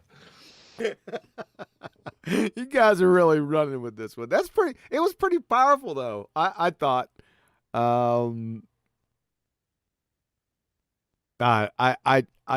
I think it's just a shining example of the state that we're in. Just reads it out loud of his own demise and tries to swerve around it, along with the White Knight Lion Surat down there, the squid engineer. Oh boy. That's why they don't want to concede, right? This is the other reason from the flip side, not the Surat's position, but from the Park's position, from the PhD's position, right? He sees the squirm of that guy, yeah, that sniffling sycophant, yeah, and he fucking loves it. There's no way he wants to relinquish that. Gets off on it. They all do it. I've watched it time and time again. They love the magic trick and the power it gives them, because what they say is gospel. Yep.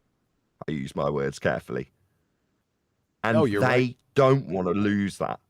So when someone comes along like us, we are most certainly a threat to them. And they want to shut us up. That's why he's talking to Anthony in the first place, because he's going to lose that which he has from the guy next to him if Anthony was ever to win, if he wasn't suppressed by him, corrected by him, if he wasn't seen to be being corrected by him. And when he's not, when he loses, when he fails, he must try and keep up the facade, because he doesn't want to lose that. What is it again? Oh yeah, power. He's got power over the Surat's guy, and he loves it. They all do, right? we're a threat to that. A very real threat. Same goes for Bob. That's why they're calling us scammers. Yeah?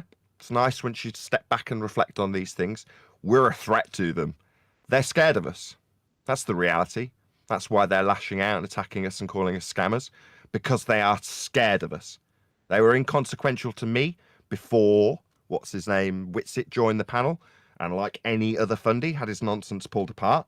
I wasn't giving Jaron or Bob or anybody else a second thought when that happened or after it happened. But it really cut to the bone for them, didn't it? To the point where they had to react and dissuade their audience from ever watching me again, because I'm a threat. So they live in fear of me. Now I know this. You're scared of me, Jaron, Bob, and crew. Good. You better bleed Nad be. All right. What I'm going to do is, since you haven't watched this, I'm not playing any new material. I know this is going to get your goat. That's why I'm going to play it. I'm going to shift to the first part of yesterday's show. Did I do it yesterday?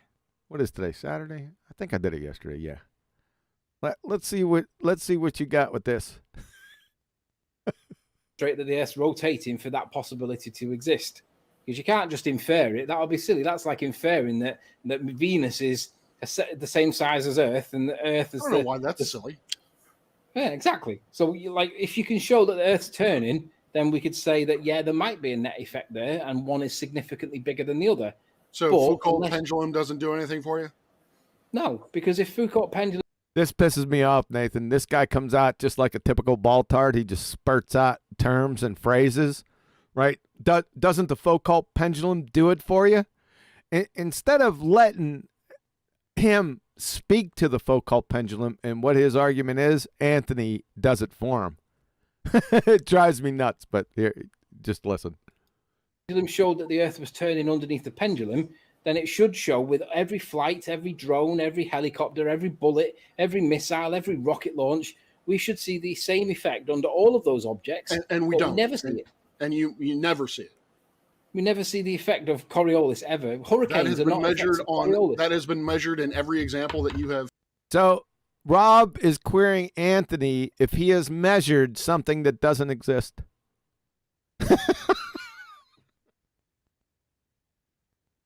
Well, the trick, though, I think you laid it out at the beginning, is to get us to detail their claims so they can deny their claim as if it's our claim about their claim, instead of them explaining their claim. Yeah. Spot on. I'm assuming that's going to happen. I was going to wait till it happened, but yeah, you're spot on. That is going to be exactly what's happened based on what Anthony's just regurgitated. So yes, just to reiterate, because that's the main crux of what's about to happen for the audience's benefit. Anthony's now put the claim forth in terms of what the globe does claim and how that would be consequential in terms of your everyday observations of things like missiles. So Anthony's saying the globe claims Earth turns under a pendulum. Therefore, if that was true, it would turn under aeroplanes. That's Anthony detailing the globe Earth claim back to his globe Earth opponent. And now, well, let's not preemptively just see it. Let's just see if that does actually happen. Yeah, that's like a giant crystal to a meth head, isn't it? As soon as any flat earther wants to argue what the globe's claiming, they're happy. They're happy to stay there all day long to try and prove, and fundamentally, rightly or wrongly, whether your understanding of the globe claim is true or not. It's kind of irrelevant, but they'd love to be there, don't they? Yeah, I feel a little bit sorry for Anthony, because Anthony's best subject is gravity, in my opinion, right? And he's based on that he's really good at Coriolis. He definitely understands it well. But unfortunately, because of the way that Coriolis is structured in the arena where it's debated, you kind of really, really struggle to win. I'm not just saying Anthony, it would be me or anybody else, including QE, because of the way that it always ends up being you defending with an anti-flat earther their incorrect assertions about what the globe Earth claims. Now, it used to be like that for gravity, and thanks to pioneers like Anthony, it isn't so much like that anymore.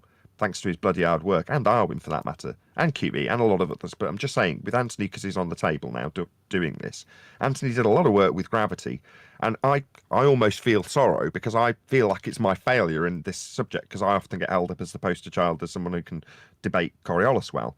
But what I know in my heart of hearts is I'll never get it to the point where Anthony's got gravity, where you can concisely sum it up and eradicate their claims in the first instance, as opposed to having them flip the burden of the claim onto you and your rendition of gravity, so they can start pulling apart your rendition of their claim of gravity, which is what happens with Coriolis. Now, it's about to happen with Anthony, and that saddens me, because I can tell just from what he said, he understands completely what this effect is, but he's still going to end up in a lose position, even though he understands it. That's irritating. Just the way it is, and I accept that, but, you know, such is life. That's because they cheat, don't they? Anthony's going to make a couple of mistakes coming up here, so. But that's okay, Adam. Go ahead. With gravity, there's a standard model that they have to adhere to, and that, as Nathan, Riley knows gravity inside out. But when you get to Coriolis, you've got this disconnect between the definition of Coriolis, what it means, what's required, and then what it means in terms of what they're claiming, which is globiolis, which is a differential based on an assumption of a retained linear stroke angular momentum, which allows a plane to go backwards when taking off, and therefore the only effect is the rotational speed of the circumferential difference space around the axis. That's what they turn Coriolis into. So you're right, it becomes impossible to argue because of the previous just listed nonsense. You've only got two options. Your options are try and win the argument against a position that isn't true, i.e. it's not a globe claim, or make them stand firm with the globe claim. But that involves you detailing the globe claim, which serves their interests. So it's always going to be a lose-lose. I'm going to be back in 2 minutes. I'm just going to nip somewhere for a second. Okay. But isn't that the reason it's important to get them to define their claim? Yes. Initially. Yes. Exactly. But if you do with Coriolis, they're going to go to that, I'm not doing it again, that previous summary. That's what they'll revert to ultimately. And so you're left with then, but no matter what, that's what they are going to end up ultimately referencing. So you always end up with Coriolis having to undo the differential tangential speed, put simply, difference first, to prove, as Nathan's saying, what Coriolis actually is on a rotating ball. And that's why you're always off on a loser. That's why I hate Coriolis. Yeah, but you have to, Adam, but you have to get them to define it by citation. You just can't ask them to make it up, right? We need to see citation support of what they claim Coriolis is. Oh, that well-known attribute of your standard baller. Citation. Right. Well, the thing is, I don't even need citation. If you have a demonstration of it, I would be happy with that as well. That would work too. Yes, it would be good if it was both. Then you're locked in. Yeah, that's right there. the That's best perfect. scenario. Yes, exactly. Now, I just didn't want this part to be lost on you. You guys made some very good points, but we just went past the Rob, the he, the him, the PhD astronomer. Ask Anthony for measurements that don't exist.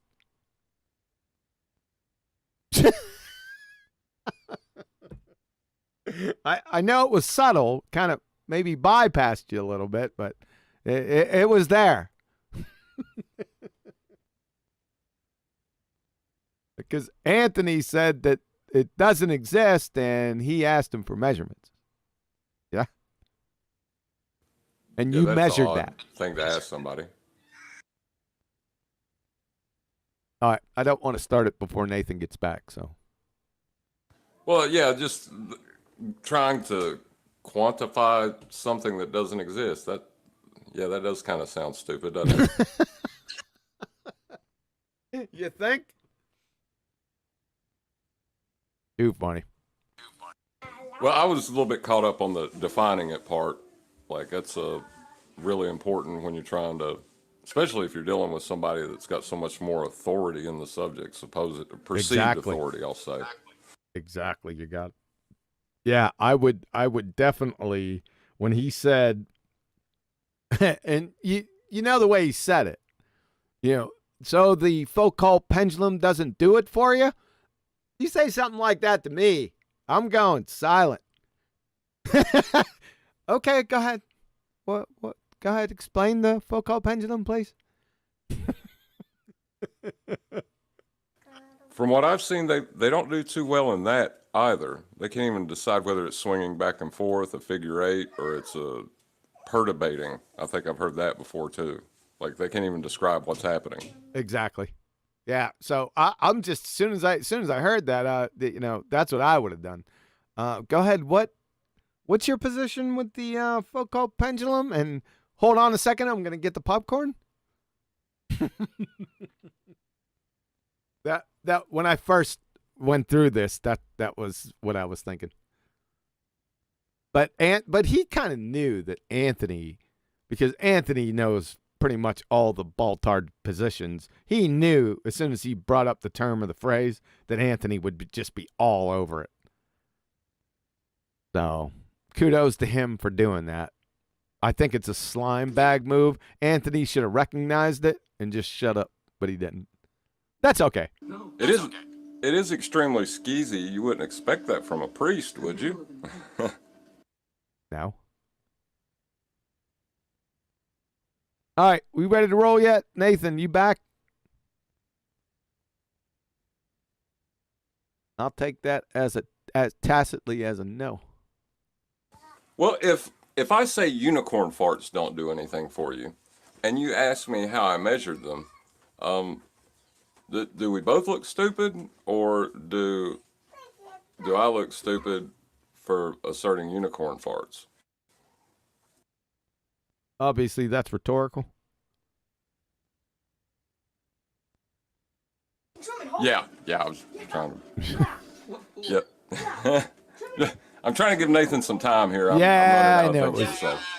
I know it was Phil.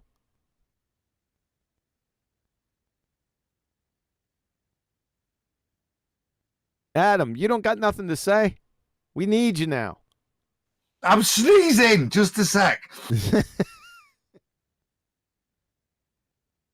How was dinner, by the way? I'm back, right? Yeah, love. Oh, mate, so good. This will get Nathan back, won't it? Yeah. No, well, so first of all, it's me brother and sister-in-laws, my wife's younger twin siblings, their birthday. So happy birthday, Stuart and Louise. So that's why we were there. But we went to a Turkish grill, so we've just had meat, more meat. A little bit more meat, some rice, some chips, some meat. Evening, Nathan. That's QE there. That's my brother-in-law, Stuart. Hey, how's it going, wish sir? him happy birthday. I'm all right. Thank you very much. Yeah. You have any doner kebabs? Yeah, there was standard doner. There was chicken doner. There was chicken shish. There was straightforward chicken kebab, lamb chop, chicken wings. Oh, mate, all the good stuff. Any form of meat you can think of. Yeah. Did you say there was chicken shit? Chicken shish. Shish. Chicken shit. My bad. I was a little bit further from my speaker than I should have been. Sorry. Yeah, that's not some dodgy English delicacy that we have. Is Nathan back? Yeah, I'm back. Yeah, you're So you right. still don't understand Coriolis then, what QE? You're still stupid as ever. Still haven't learned it. Umpy!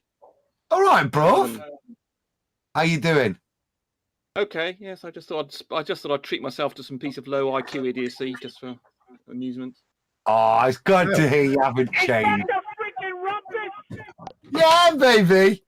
Hey, if I don't speak to you again, happy Christmas. You lying bastard!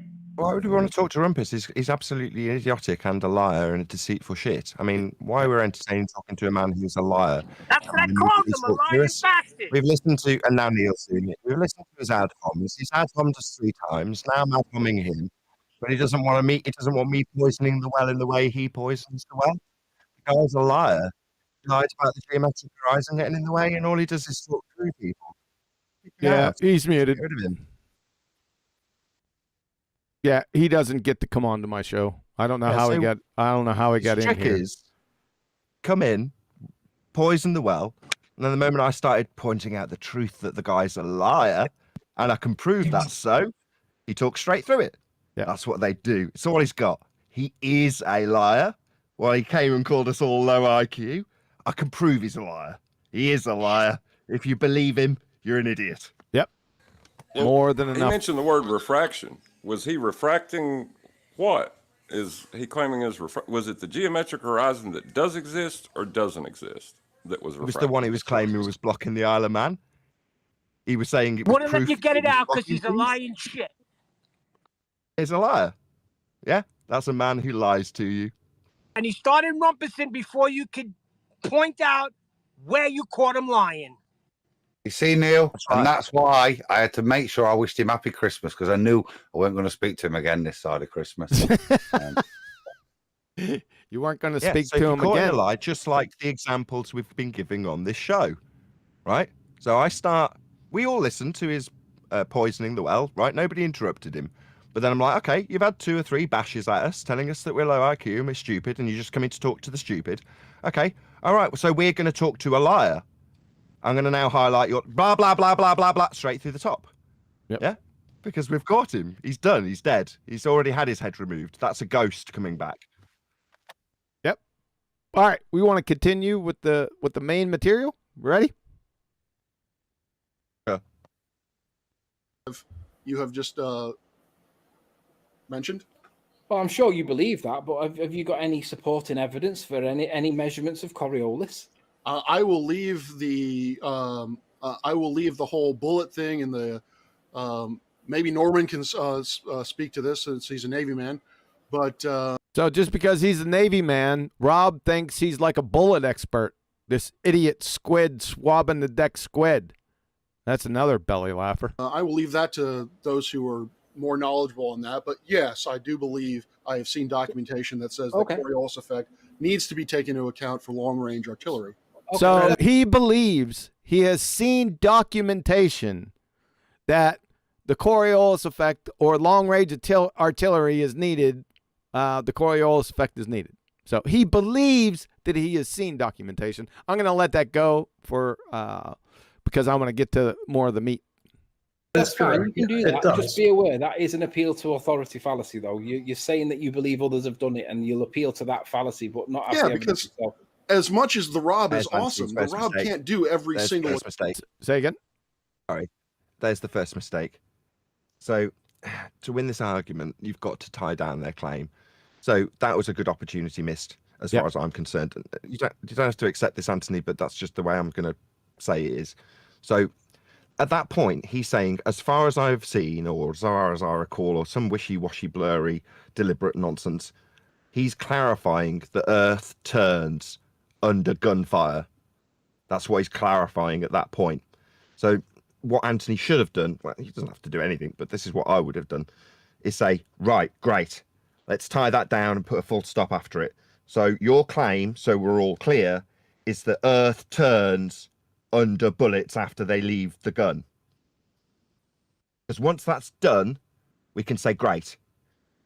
So we'll observe the effect of the bullet seeming to drift, because we're not going to be detailing what the bullet actually does, only the effect that it looks like it's going to do, because we're going to be turning underneath it. So the bullet's trajectory is irrelevant. It's going to be looking like it curves because we turn beneath. Okay? Well, then planes will look like they curve as we turn beneath. And Anthony's already gone through this with missiles and various other examples. So at this point, they're all in agreement. Earth's going to turn under bullets. Well, then Earth's going to turn under missiles. So that was the potentially, I assume that's a missed opportunity based on what Anthony just said after the fact, but that's a missed opportunity to say, right, let's clarify the claim. Earth's turning underneath stuff, in this case bullets. Then it turns underneath stuff, in this case planes. That would shorten flight times. If Earth's turning underneath planes, that doesn't happen. Therefore, your claim fails that it turns under bullets. And that's what the claim must be for you to have your overarching claim of Coriolis effect, because that's Earth turning underneath stuff like bullets, shortening flight times, which doesn't happen. Experiment in the universe. And I don't expect you to, but if you are going to claim that the Earth and pendulums are causing or proof of Earth turn, then it makes sense that the Earth will be turning at all times, every single time of the day, and there would be evidence everywhere. But There when would we be. research this, But there is isn't it no possible evidence. that some of this is the effect of this is so small that you cannot see it without sensitive instruments? Yeah, mistake number 2. So mistake number 2 is Anthony's now telling him what would or should be the effect, and maybe that is Anthony's fault really, because he should know going into this what their claim is, so that he can say, rather than positioning it as no, what should be happening, no, tell them what the globe says is going to happen and what doesn't happen. So because it's back to Anthony's having to tell the globe claimant what his globe claim should be, rather than saying the globe says Earth's going to turn under the bullets, just like you said, then it's turning under the planes, like I told you earlier. That doesn't happen. That's the end of the conversation. Or feel as a Foucault pendulum. Anything's possible. The thing is, if you claim that pendulums are showing that effect, then we should see the effect with everything that goes off the rotating frame of reference. And let's not forget that the pendulums are not I'll actually just say it once disconnected more. from the frame. Yeah, just once more. Sorry. He says we should see. The globe says that we will see, as opposed to Anthony's making it seem like he's making the claim. Again, this is why idiots like Simon Dan hear it that way and then start attacking me, but in this example, Anthony, by saying, well, you and your reference frames are ruined, because it seems, by the way Anthony's phrasing it, that he's suggesting we should see this deflection in everything if it happens with a pendulum, as opposed to the globe says we've got 2 reference frames and will see Coriolis effect, and we don't. Hey, everyone. Frame of reference, they're attached at the top. So technically speaking, it isn't actually in a free it's frame of attached reference. to the top, but it's free to spin in any direction at once. The attachment Yeah, point but a lot of them actually are makes that motor-guided. work. Are you aware? The attachment point actually removes a variable from the Foucault pendulum equation. Okay, so let's give you that benefit and say that it does. Why don't we see the effect with planes flying east to west and west to east? We fly like London to Florida all the time, and when we fly out to Florida, there's a different journey time flying out than what there is flying back. We get back from Florida a lot. We get back from Florida a lot quicker than we get to Florida, and the reason that the pilots give is because there's a jet stream Gulf wind or whatever they call it, a jet stream, right? That's Which makes correct. sense. Yeah, but it's not. It should be the rotation of the Earth, because the Earth's supposed to be rotating under the plane. Well, then we're going to get into relative frames of motion. But what I want to know is But then we're going to get into reference frames. Yeah, Hold on a sec. That's their claim. That's their primary claim. What the hell Can we is go the back? Foucault pendulum equation? I've never heard that before. Exactly, John. That's exactly what I wanted to say. Yeah. So that rebuttal there, and this is the fundamental understanding of what the gentleman just claimed. If you apply a mechanical device that stops something rotating freely, yeah, just based on its pivot point, you can remove something from the equation. What kind of modeling of reality is that? It's just beyond retarded as a not a statement, but as some kind of justification for your position. If we stick some magnet so that its rate of change is equal to 15 degrees an hour, modeling exactly what we claim it would do without the magnets to make it move at 15 degrees an hour, yeah, that fixes something in the equation for us. I don't like this. It just seems like You are doing a good job, Adam and Anthony, of dissecting this, and it's reasonable that you address it because it's come up in conversation, right? He's talking about a pendulum.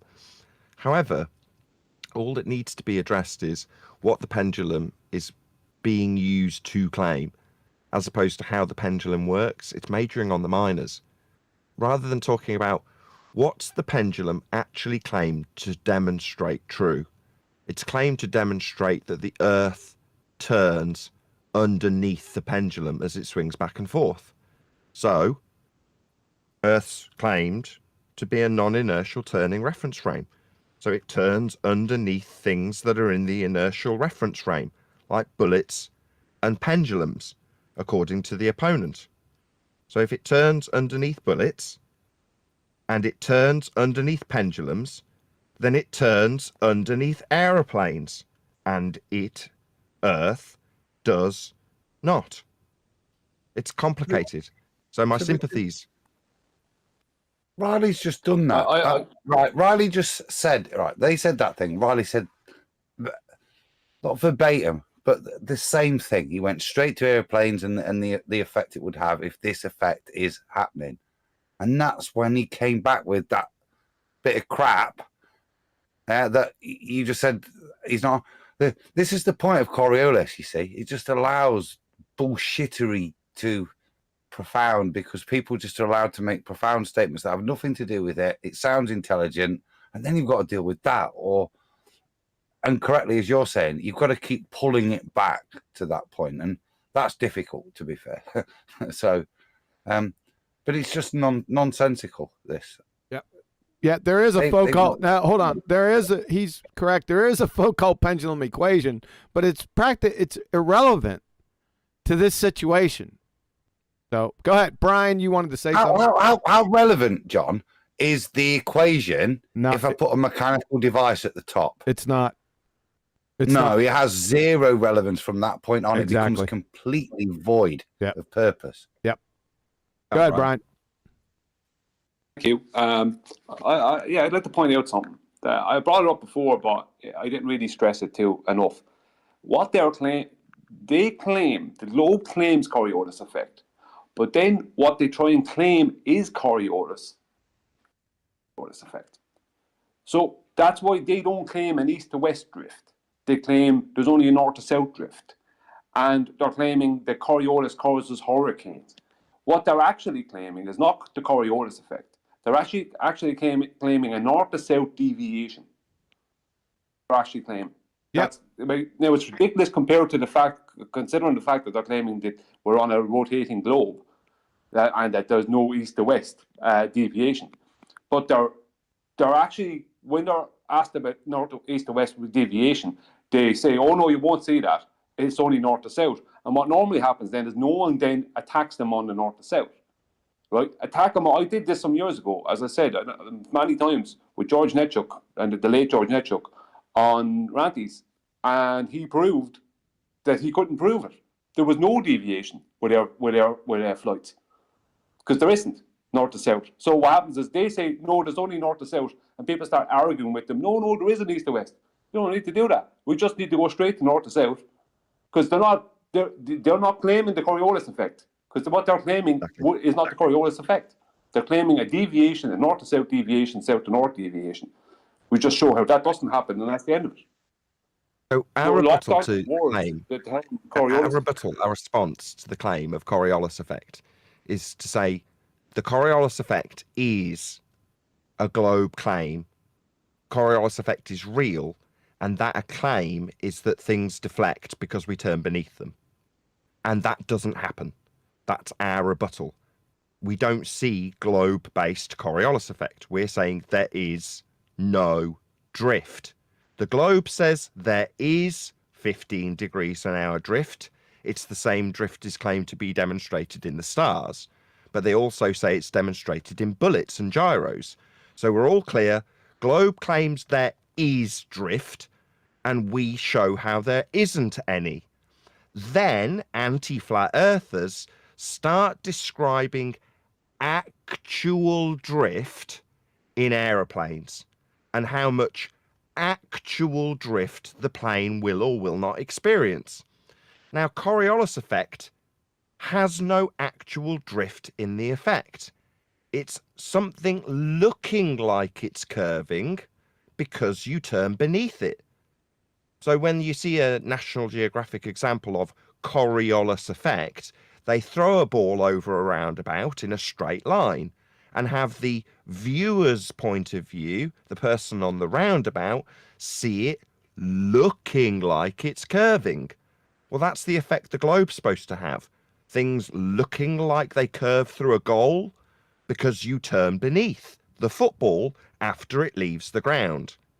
But because that doesn't actually happen, they have to attack the claim by using your rendition of it not happening and explain why it doesn't happen with a not actual drift ignored and an introduction of an actual path changing in an aeroplane. So it's so convoluted. I bet most people won't have even understood my summary of it, let alone be able to overcome it when it's presented to them. Well, doesn't that go back to the original problem of having them define it to begin with? Yeah. Well, that if you look at chat, that what Nathan says, what is one. This is the other thing. Eric Erpelding. You need the Coriolis effect on things over you if spinning. The magnitude of the Coriolis effect is small. Now, if we apply that statement to a ball Earth, yeah, it's nonsensical. So then they're going to want you to get into that, and then that's what get into the differentials. Ballistic missiles really show the Coriolis effect in their trajectory, but that is not an everyday example. You see, exemplified in chat is exactly the crap you're going to get into. Trying to have to teach them what the Coriolis effect is. Yep. Is exemplified in the magnitude of the Coriolis effect is small. So you're going to have to tell them, how can 1,000 miles an hour at the equator be small? Easy. No. The magnitude word's wrong because magnitude implies there's some sort of force going on, and it's an illusion. So when you say, well, what's the magnitude of the effect? Well, it's an illusion. The thing isn't really doing what you describe. So the Coriolis of force is in its most literal definition a pseudo force. So like, what's the magnitude of the pseudo force? What? Can I? No. Just add something. Hang on. I just want to reiterate what I said a few minutes ago. This is for the chat.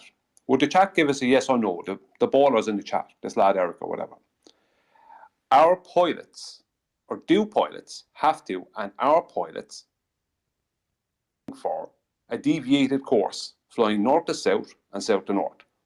As in, a pilot flying from Heathrow, London, to Lagos, Nigeria, will their path take them towards the Middle East? Well, Nigeria? People think about that, Brian. No, Nathan. I disagree One with second, you. Adam.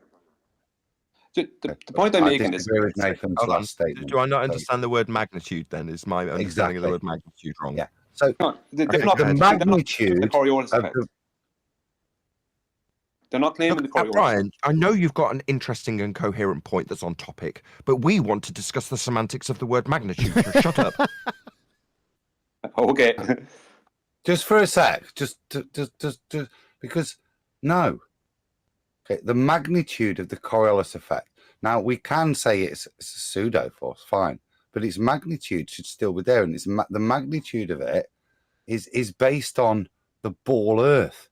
Like I say, the magnitude of the effect at the equator should be different to that at Nottingham. Yeah. So the amount of Coriolis effect we observe on this rotating ball that we're supposed to be on as it flies in its straight flight will vary.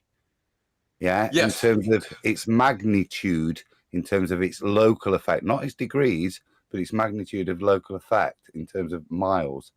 That's what I was trying to get to on the show the day before yesterday. Is I have formulated an equation using radians. It's 0.262. I think 0.262 radians,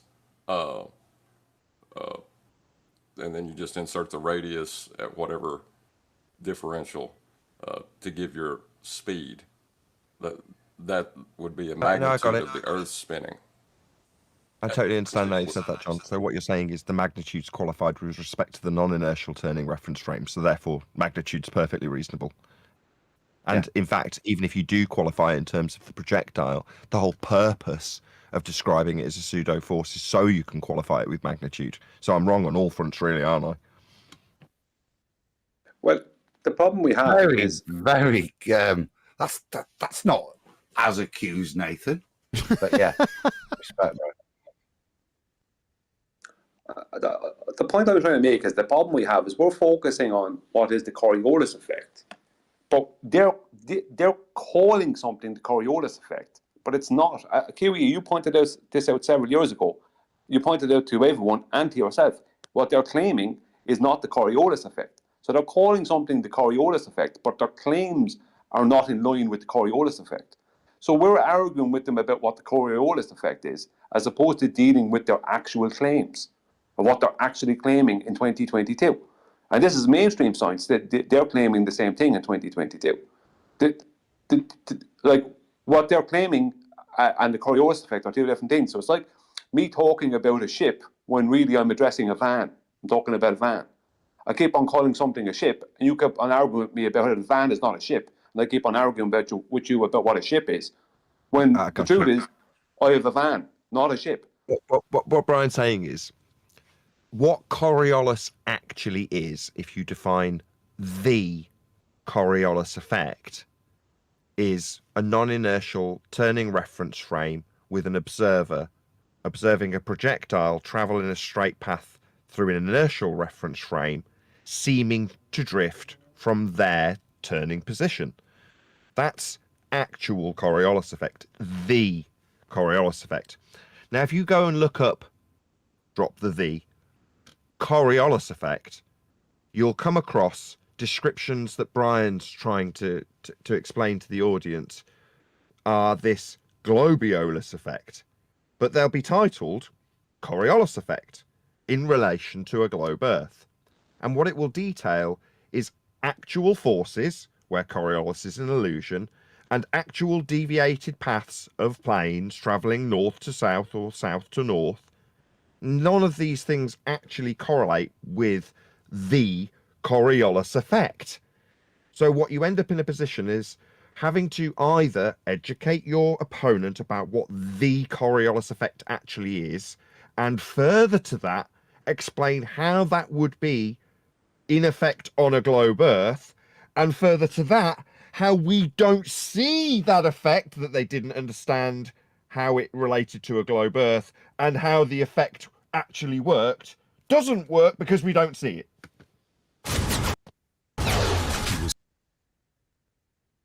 Sorry about that. Yeah, frustrating as all hell, Brian. I agree.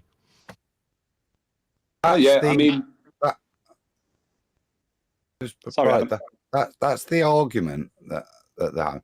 But what they're presenting is that convoluted that I said earlier. Remember that the substitution for Coriolis is globiolus. Now, globiolus is a plane taking off, at 400 miles an hour backwards, or 500 miles or whatever backwards, and that presupposition of a convolution of tangential speed and retention of angular momentum, which is what they state, is the thing that supposedly removes the second reference frame at the point of takeoff. Now, what they claim is because of the rotation, different circumferential distances as you travel north to south, that is how you apply Coriolis. So you have to assume the plane is flying backwards at whatever speed, well, sideways now because it's traveling north to south, and it's the differential of the speed it retains flying sideways whilst it's traveling north to south that where you calculate their globiolus. And that's what they want, the argument they want to get into, and that's why you must stick to what Coriolis is. And somehow it's got a ghost in the machine, even in their incorrect assertion of what Coriolis effect isn't when they detail that. That was beautiful, by the way, Adam. Very well put. Yeah, the Globiolus summary by Adam was absolutely accurate and a bind to be able to summarize, right, Adam? Because we had to pick through crap from people convoluting both actual Coriolis effect, the Coriolis effect, with their convoluted nonsense that Adam's just summarized. You'd have to pick between the two whilst trying to explain that it doesn't happen, that's actual Coriolis and the globe claim, while educating them in what they aren't claiming, which is Coriolis effect, and trying to understand their claim as they're putting it down, because they're telling you, well, I'm saying it's this. Because nobody's done the overarching important bit, which you all summarised earlier, getting the opponent to define what Coriolis effect actually is. Because everybody knows the term. If you say Coriolis, some people believe it's directly connected to, not just synonymous with, but directly the only effect and directly connected to a global effect. So it is a global effect, i.e. Coriolis is only a global thing. It's like, no, you get it when you throw a ball over a roundabout and it looks like it curves because you're turning beneath it. Yeah, that's Coriolis, but they say the globe has that effect. But because most people don't do that step, you end up not defining what it actually is before you start arguing with it, and then arguing about how things do deflect in a globiolus drift where you retain the velocity as Adam's described. But the ghost that I was talking about, the ghost of the machine, is they get it wrong because they say angular as opposed to linear. So if you retain the angular momentum of the ground, that's suggesting that after you turn off, you're going to continue to rotate at the rate that the Earth turns at. So you end up with, if you actually visualize how they've described, how do they say it? Because I always get it slightly wrong, and I don't want to get how they say it wrong. Is it retention of angular momentum? Is that how they say it? Conservation of angular momentum. Hold on. Hold on. Conservation. Hold on. Conservation of angular momentum, but most of them screw it up. They don't, even in here, you're going to hear another phrase once we get to it and next month. Just on that. And conservation of angular momentum is not what we're talking. We can show videos of what that actually is, and this is the only point I want to reiterate. They use retention of linear momentum, which can be demonstrated in physics labs with train tracks and poppy balls, as if that continues forever. And they bastardize it or merge it together with this incorrect assumption of, like we said, the balloon would keep rotating at 15 degrees an hour, as it to allow these two nonsensical things to be joined together to mean that when you take off in an aeroplane, all you have to do is fly on a straight path, and the momentum's both linear and angular maintain themselves. So even though you're traveling on a ball, it feels like you're traveling across a flat plane. That's what they're trying to do in the mathematics there, is to, once again, remove any reference frames and importantly, any effect of the curvature and the reorientation of down in their mathematics. That's what the fundamental of that claim is to do, so that you have to ignore all that because that happens because of retention of momentum. All right, I switched. I have to disagree with all. Hold on a second. We're not doing this. We're not doing this. I'm not doing this. Okay? So I'm going to start to play the video. I switched the video to my rebuttals. And then you can holler at me when you want it stopped. Got it? We're not going to get through anything. Got it? Ready? Here we go. All right, let's roll. Yeah, exactly. So you Exactly. No, not exactly. He disagreed with you. He didn't think that was silly. Anthony, you missed that. He thinks that's good to go. No issues. Clown. Like, if you can show that the Earth's turning, then we could say that, yeah, there might be a net effect there, and one is significantly bigger than the other. So Foucault pendulum doesn't do anything for you? What Foucault pendulum doesn't do anything for you? The hell you mean? You see, these numpty dipshit baltards, they just throw out terms and phrases and without anything else, right? And Anthony, he's going to friggin' enable this crayon muncher Listen, Anthony, when he says the Foucault pendulum, let him explain his claim with it. Because he's absolutely clueless. But you're going to save him here. Which drives me absolutely crazy.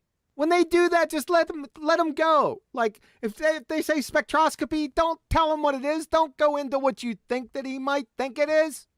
Just let him go. Right? And let him hammer himself in the face with a spade shovel. You know he's going to do it. But you just assume and you start getting into it. All right. No, because if Foucault pendulum showed that the Earth was turning underneath the pendulum, then it should show with every flight, every drone, every helicopter. See what I mean? He's telling him what his claim is. After he just Foucault pendulum. What's that mean? Just a concrete noun. What are you going to do? You explain it. But it's too late. I think you already knew that Anthony would be all over this, right? So he'd bail you out. Dumbass cracker. Every bullet, every missile, every rocket launch, we should see the same effect under all of those objects. And we don't. We never see it. And you never see it. No, we don't. We don't see it. With respect to the Earth, the Coriolis effect doesn't exist. Duh. No, we don't see it. We never see the effect of Coriolis ever. Hurricanes are not measured on. Coriolis. That has been measured in every example that you have. What do you mean measured? It doesn't. You can't measure cyst. What the hell, dude? I mean, when I call you a moron, I mean, with that statement right there, it just doesn't encapsulate it, does it? How are you going to measure something that doesn't exist?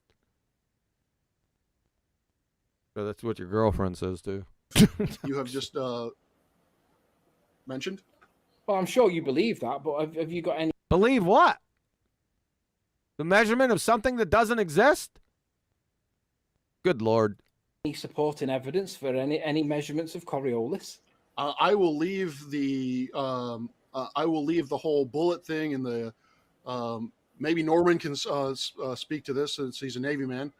Norm, he's a squid. So when you're a squid, you automatically are an expert in bullets? This doofus didn't do anything but swab the decks. Look at him. I mean, what on earth, man? The bullet expert. Norm. Jeez. But I will leave that to those who are more knowledgeable on that. But yes, I do believe I have seen documentation that says the Coriolis effect needs to be taken into account for long-range artillery.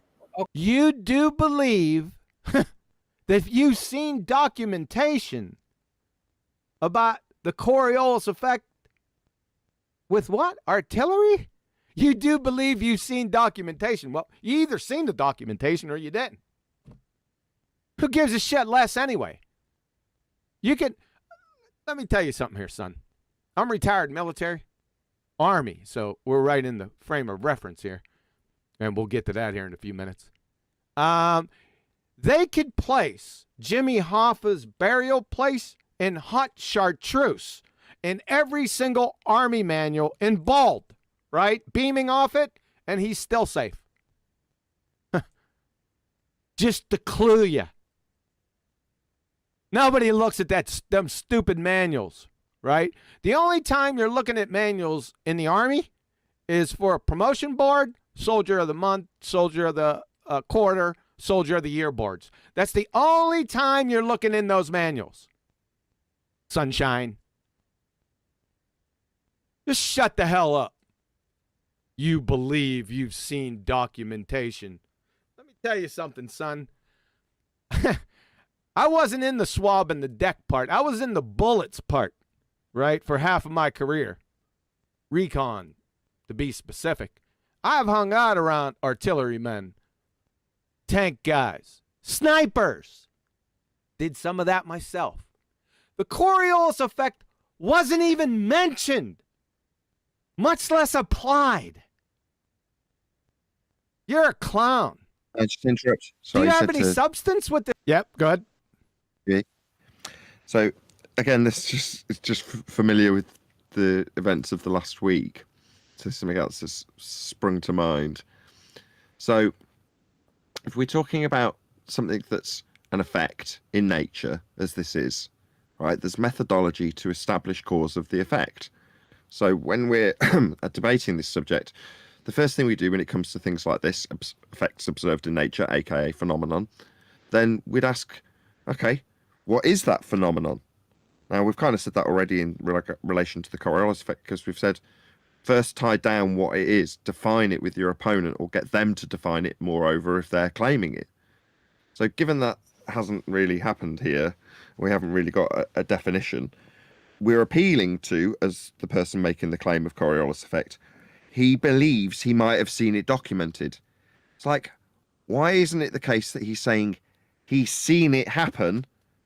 Here's my claim of it happening and an example of it happening. Sure. So an effect that's supposed to be overarching, a globe earth proof, no less. And he believes he's seen documentation for it. Good point. What? It's a good point, Nathan. Shouldn't this be apparent? Yes. Shouldn't this be an effect that we all know happens? No, Yes. I might have seen documents for it, though. Very good point, Nathan, to bring up. Thank you very much. Yep, I totally agree. Do you realize how complicated the equations would have to be to even shoot somebody at 100 yards away if you actually had to worry about the Earth turn? And the fluidity of battle, you wouldn't be able to fight. Yeah, it'd be retarded. You'd be too busy calculating. Right. So we've already had who's the guy? Arwin would know his name. I nicked his cartoon. Owen Benjamin. Right, talking about the Coriolis effect with globe earth sniper.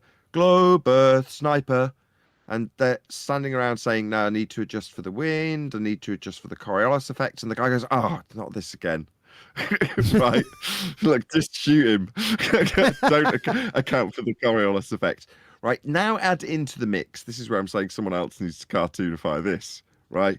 You need globe earth sniper, then with a speech bubble or something above his head, and Craig fight the flat earth going, remember, you can't see your own hand. You can't trust that your own hand's really where it is in front of your face.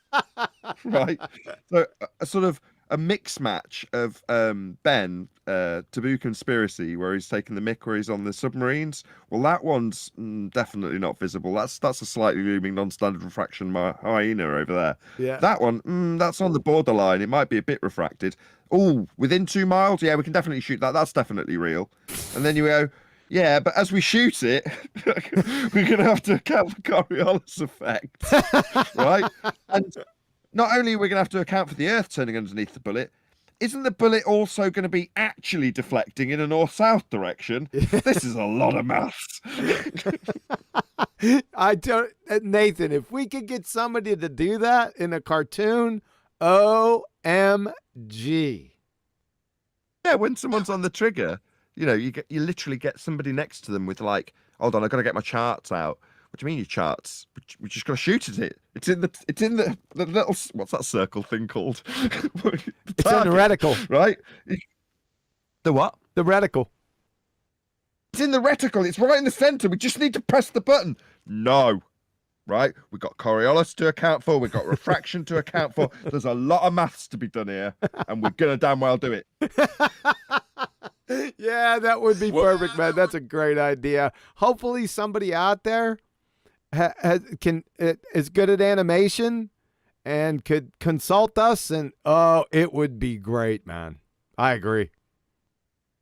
Well, what if it was, you have the globe earth sniper, and then the refracted guy is changing all the effects back because of refraction that nullify the Coriolis, and then you have the flat earthers like, well, why did you do any of the damn math to begin with?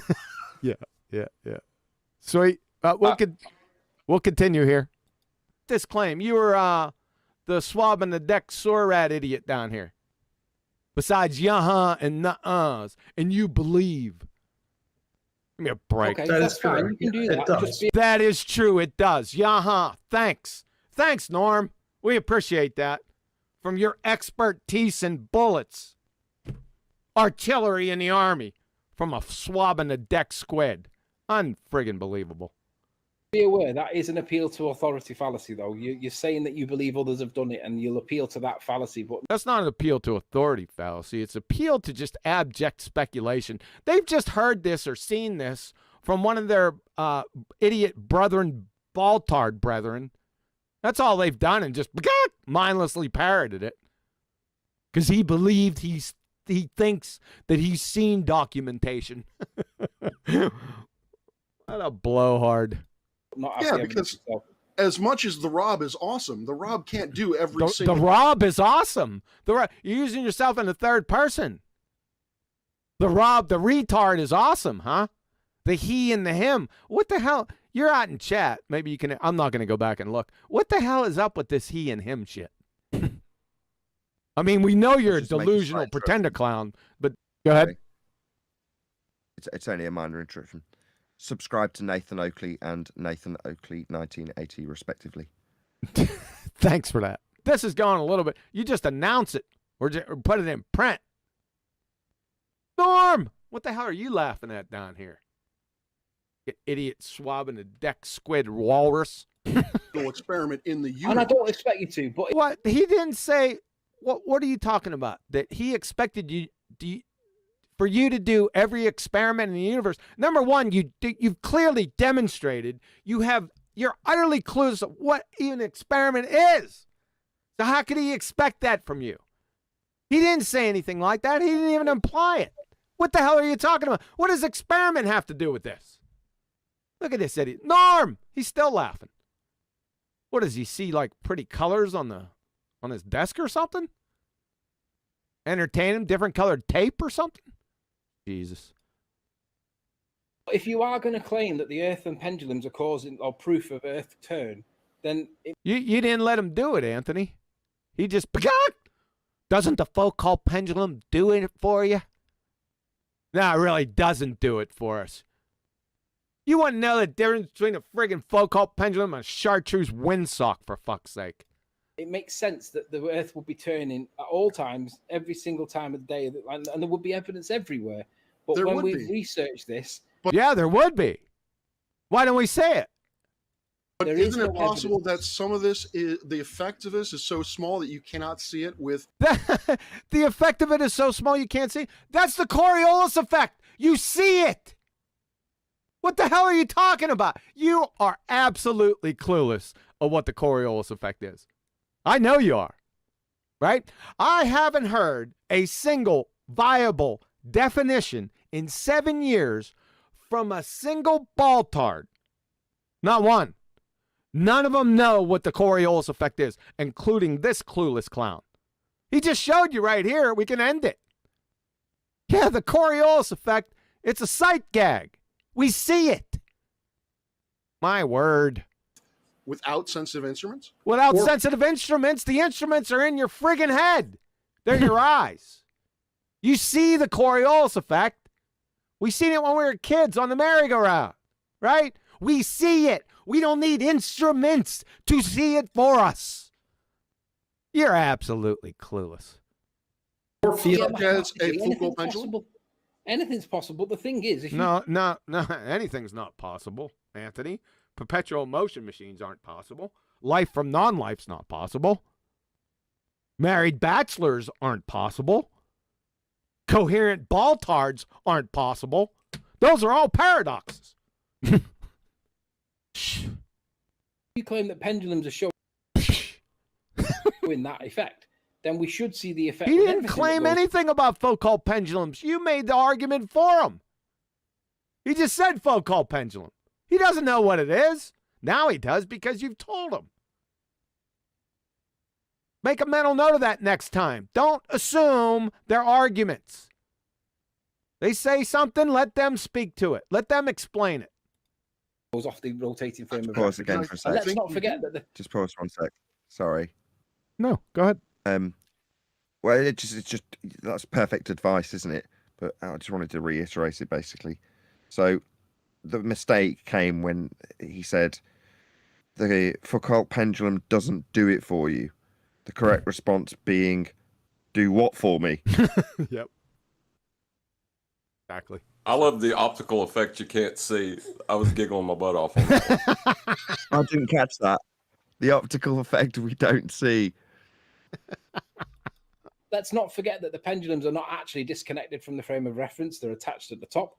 So technically speaking, it isn't actually in a Well, free it's frame of attached to the top, but it's free to spin in any direction that it wants. The attachment Yeah, point but a lot of actually them are makes that motor-guided. work. Are you aware? The attachment point actually removes a variable from the Foucault pendulum equation.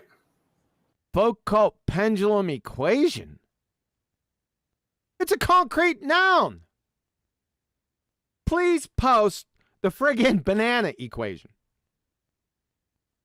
How about the tennis racket equation? Give us the coconut equation. And what does it have to do with anything anyway? What does an equation have to do with this? Unbelievable. Okay, so let's give you that benefit and say that it does. Why don't we see the effect with planes flying east to west and west to east?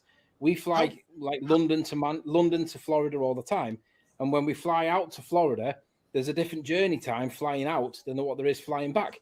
We get back from Florida a lot. We get back from Florida a lot quicker than we get to Florida, and the reason that the pilots give is because there's a jet stream Gulf wind or whatever they call it, a jet stream, right? That's Which makes correct. sense. Yeah. But it's Oh, thanks for confirming there jet streams there, Surad engineer. Now that you confirmed it, we're assured that, yeah, the jet stream exists. Thanks. not. It should be the rotation of the Earth because the Earth's supposed to be rotating under the plane. Well, then we're going to get into relative frames of motion. But what I want to know is, yeah, we're going to get into reference frames. Yeah, that's part of the Coriolis effect. A big part. You friggin' bozo. Is that what he said? Yeah. That was about like Electropa, wasn't it? It was like, yeah. I'll stop it. Sorry. Stop it. It's like talking about water, and this guy says, well, hold on a second. Then we're going to get into talking about hydrogen and oxygen, hydrogen and hydroxyl bonds. Yeah, that's what we're going to do. It's fucking water. Jeez. you make the assertion that we should see these Coriolis effects everywhere we turn. My question to you then is, how big are these effects? Oh, God. You got a PhD astronomer, allegedly an intellectual, right? He's going to query Anthony on friggin' how biggy or how smally. This is the depth of his queries. How biggy or how smally, Anthony? Good Lord, sir. Just tattoo pretender clown idiot moron on your forehead and just be done with it already. Everyone knows it. This is the third episode. It's just getting redundant. Just hammering in your face with a spade shovel every statement. How big are you, how small are you, Anthony? Fucking clown. Well, they don't even exist. No, but how if you are saying that, yeah, how big are you or how small are you when something doesn't even exist? What the fuck, man?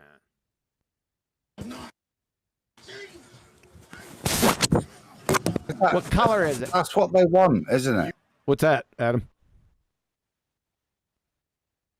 Descending to those arguments, any of them. Yes. You know, Coriolis is good, yeah. So we're now into, as you say, how biggy, how smally. They don't care which bit of the bait you bite on. Yeah, what they don't want is them to have to deal with what is the definition of Coriolis. Yeah, it's pedestrian. Yeah. It's pedestrian retard. It's just mindless appeals to nothingness. See, you're jumping on stuff. I'm listening to it, the same bit of verbiage, and I've got different things to jump on. I'm sure. That's what I mean. But that's the skill of what they're doing. It's not that they're putting a decent argument. They're throwing so much bait out there that anyone will find a bit of something to nibble on. Yeah, to oppose that is outside of the actual relevance of the argument. It's going to come to a point here in a couple seconds. You should be able to see them, then you should be able to tell me how big they are. Okay. So we should see. You should be able to tell me how big they are. How big or how small are you, Anthony? So we should see them with every flight east and west, right? So I always pick Wolfie on this one because he hasn't got an answer for it. He pretends he does. He pretends that flight plans deal with it. But Wolfie, because he's living in Australia, he basically flies from... Bollocks, give me a sec. Let me get this in the right place. Sure. So he basically flies from... Oh, bollocks. You only moved it down like a millimeter. Did that change things? Perth to Canberra regularly. Canberra to Perth, boy. Perth to Canberra. And if the Earth's rotating underneath, because the Earth rotates in that direction, it goes from the east to it rotates from the west to the east. So the rotation of the Earth is that way, yeah? When he's flying from Canberra, he's flying, and the target destination he's flying to is heading towards him. And when he's flying from Perth back to Canberra, because the Earth's going in that direction, he's chasing his target direction, because that's what the Coriolis effect is supposed to be. It's supposed to be the Earth rotating. This isn't the Coriolis effect. The Coriolis. That's correct. That's not the Coriolis effect. It's a necessary antecedent for the Coriolis effect to exist, though. Effect talks about a deviation north and south. No, there's no directions with the Coriolis effect, you numpty idiot. That is... Oh, Brian's gone, hasn't he? But that's my point when I went through that. I'm not doing it again. That detailed bauble. That's what they try to invoke, and that's what this guy's doing here, you see. Let's stop arguing about Coriolis. Talk to me about Globiolis. Yep. And what constitutes that. Yep. How are you all not peeing on yourself? I'm fucking cracking up. Justifying how much of this optical effect that we don't see, how much we should see of it. I keep missing it. I keep missing the fact that he's doing that. I'm listening contently, but I just keep not picking up on that, John. I'm obviously going to be picking up on it when I listen back to this show, but yeah. Yeah. Because it's good, because I keep saying I'm not going to bite, I'm not going to say anything, just let it play out, and then just say something that you just... I've got to address that. All right, here we go. Anthony's dealing with one of the necessary antecedents. There's 4 necessary antecedents for the Coriolis effect to exist. Number 1, a non-inertial rotating reference frame. Number 2, an inertial reference frame. Number 3, an object moving in a straight path in the inertial reference frame. And number 4, an observer on the non-inertial rotating reference frame looking at that object moving in a straight path in the inertial reference frame. You have to have all 4. If you don't have all 4, the Coriolis effect vaporizes. There, sunshine. So this is relevant. Yeah, caused by Earth rotation. Okay. The Earth is supposed to be rotating underneath. Go ahead. I'm just saying, I came back in because I heard you speaking about it, and my name came up. I think you're all missing the overarching point I'm making. We don't need to... They want us to go around in circles arguing with them about what the Coriolis effect is. Just like they wanted us to go around in circles about refraction. We don't need to do all that. They're claiming that some pilots flying airplanes are accounting for an actual deviation when flying north to south or south to north. Yeah, that's not... Yeah, but that's not the... Yeah, hold on. That's not the Coriolis effect. Yeah, exactly. That's my point. Who cares what the Coriolis effect is? No. We care what the Coriolis effect is. We don't care what they think it is. You're missing you're not letting me get to the point. This is the thing. We could argue all day, every day about what the Coriolis effect is with them, and they'll keep on claiming it's something it's not. All we have to do is get them to support their claimed north to south deviation. No, I don't chase. I don't chase insanity. Well, I don't do that. I killed the I've already killed the Coriolis effect years ago. You know how I do it. But they're not claiming. They're only calling something. No. They have to be claiming. Yeah, I don't chase their machinations. I confirm what the actual Coriolis effect is. You have to define terms. I don't chase down what they think the Coriolis effect is. No, I don't chase fucking insanity. You don't do that. I'm not even referencing the Coriolis effect. All I'm referencing is their actual claim of an actual deviation that would have to be Because we never get to that point of them actually proving what they're claiming, which is a deviation north to south. Doesn't matter if they're avoiding east to west. You're not getting it. I am. I know exactly. No, you want to. You're going to go around in circles with them arguing. No, I'm not. I don't go in circles. No, I don't. No, all you do is correct them on what the Coriolis effect is, but that won't mean they never have to actually support their claim. Oh yes, it exactly does. It exactly does that. Yes. Yep. I'm not going to make a thing out of it. We'll argue it out during the week. All right. All right. I'll leave you go. Thank you. What you're talking about is whether is flight times, is whether or not a plane should land in. That's not the same as Coriolis. No, but it's like I said, it's a necessary antecedent to the Coriolis effect, right? It's like a claim. If you claim, let me put it to you this way: if you claim a compound bow exists, and in the definition for a compound bow, you've got cams, right? Now, if I come up and I disprove the existence of cams, then I've just disproven the compound bow. You follow that sort of logic, right? Because cams are a necessary antecedent for a compound bow to exist. What do you mean, no? Because that's like Nathan doing one of his computer analogies. No, I've not got a compound bow, so that doesn't work in my head. He's already brought up he already brought up a compound bow earlier, Adam. You missed it. I know, but that's the only objection. That I get the point. It's you see how they've got you. It's just see how Brian. All I want to do is argue some of the shit. There's so much shit in this, right? That's attackable, and it's about not biting. It's about keeping them on track. Keeping them looking after their bait of Coriolis. Otherwise, you lose instantly. All right, here we go. Next block of instruction, how to sit down. Then point at a fucking horse. Yeah, I understand. Your claim is that Coriolis affects planes so that basically when they're going north or south... No, there's no directions with Coriolis effect. In the time it takes for them to get to the destination, the Earth is rotated by 15 degrees underneath the plane, correct? No, because the plane carries the momentum of the Earth with it. Oh,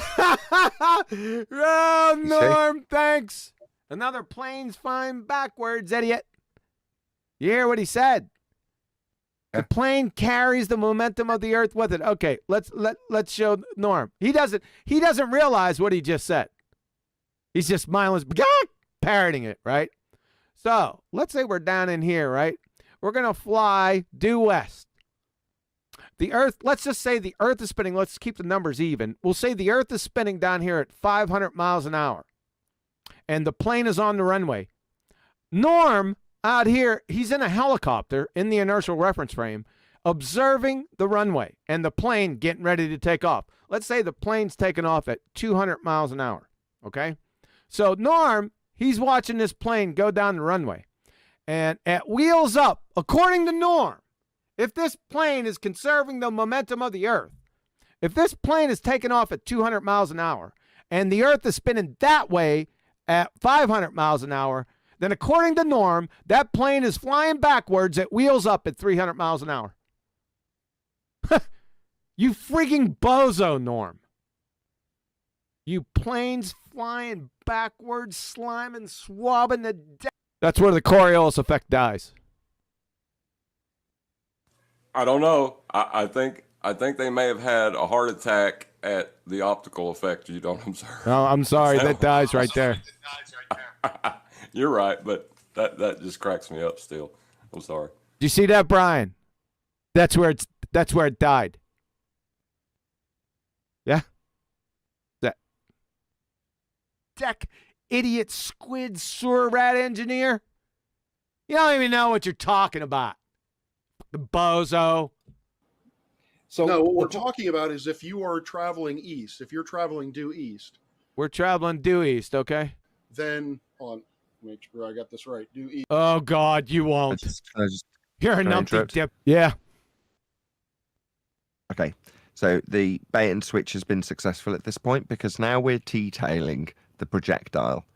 I did cover this earlier, but the projectile really has nothing to do with the Coriolis effect, because you're going to be detailing the not actual path of the projectile, the curve it seems to take. But this guy's got Anthony now talking about, you know, paths and journey times. Now, you might go, well, yeah, but earlier, didn't you say the flight time would be reduced? That's a consequence of the Coriolis effect, which they claim. So therefore, the opponent shouldn't be talking about flight times, because Coriolis effect is only capable of being described and observed as you turn beneath things. So the moment he puts the example on an aeroplane, now just put a slight caveat in here, unless the plane's spinning to its death and you're looking at the plane going, check it out, it looks like that cloud's coming towards me and going away. It's not really, it's just that I'm spinning to death on my plane that's now a non-inertial spinning plane reference frame. But with the exception of that caveat, if you're on the plane, you're not detailing Coriolis, because Coriolis is only detailed as you turn beneath things, and the thing you're going to detail is a not actual effect. So he's been duped into an argument now about what the plane does. So who cares what the plane does? We're detailing something that happens as I look up at something seeming to curve because I turn beneath, not the plane like Wolfie 6020 with his idiocy. Ground control to Major Idiot, I'm observing you from a turning roundabout. Please correct your trajectory immediately. It's like the plane's never going to have anything to do with this effect. The plane's just moving as it moves, and the effect you're detailing is the effect that would happen on a globe Earth that's turning, of the plane looking like it's curving when it isn't really.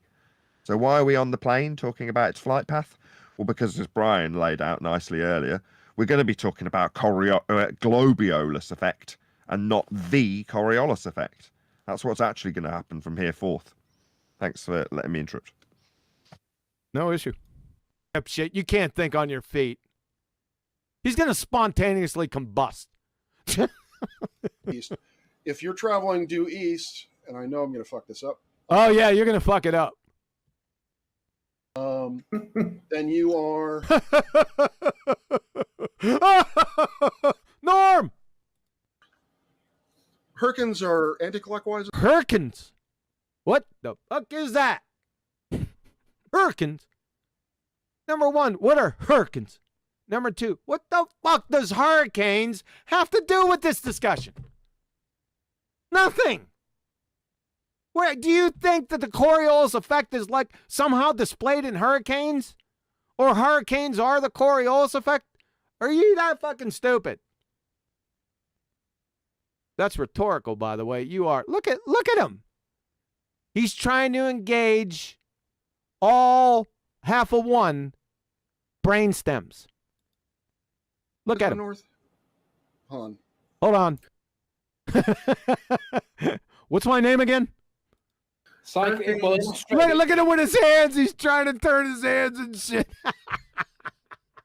What a clown, man.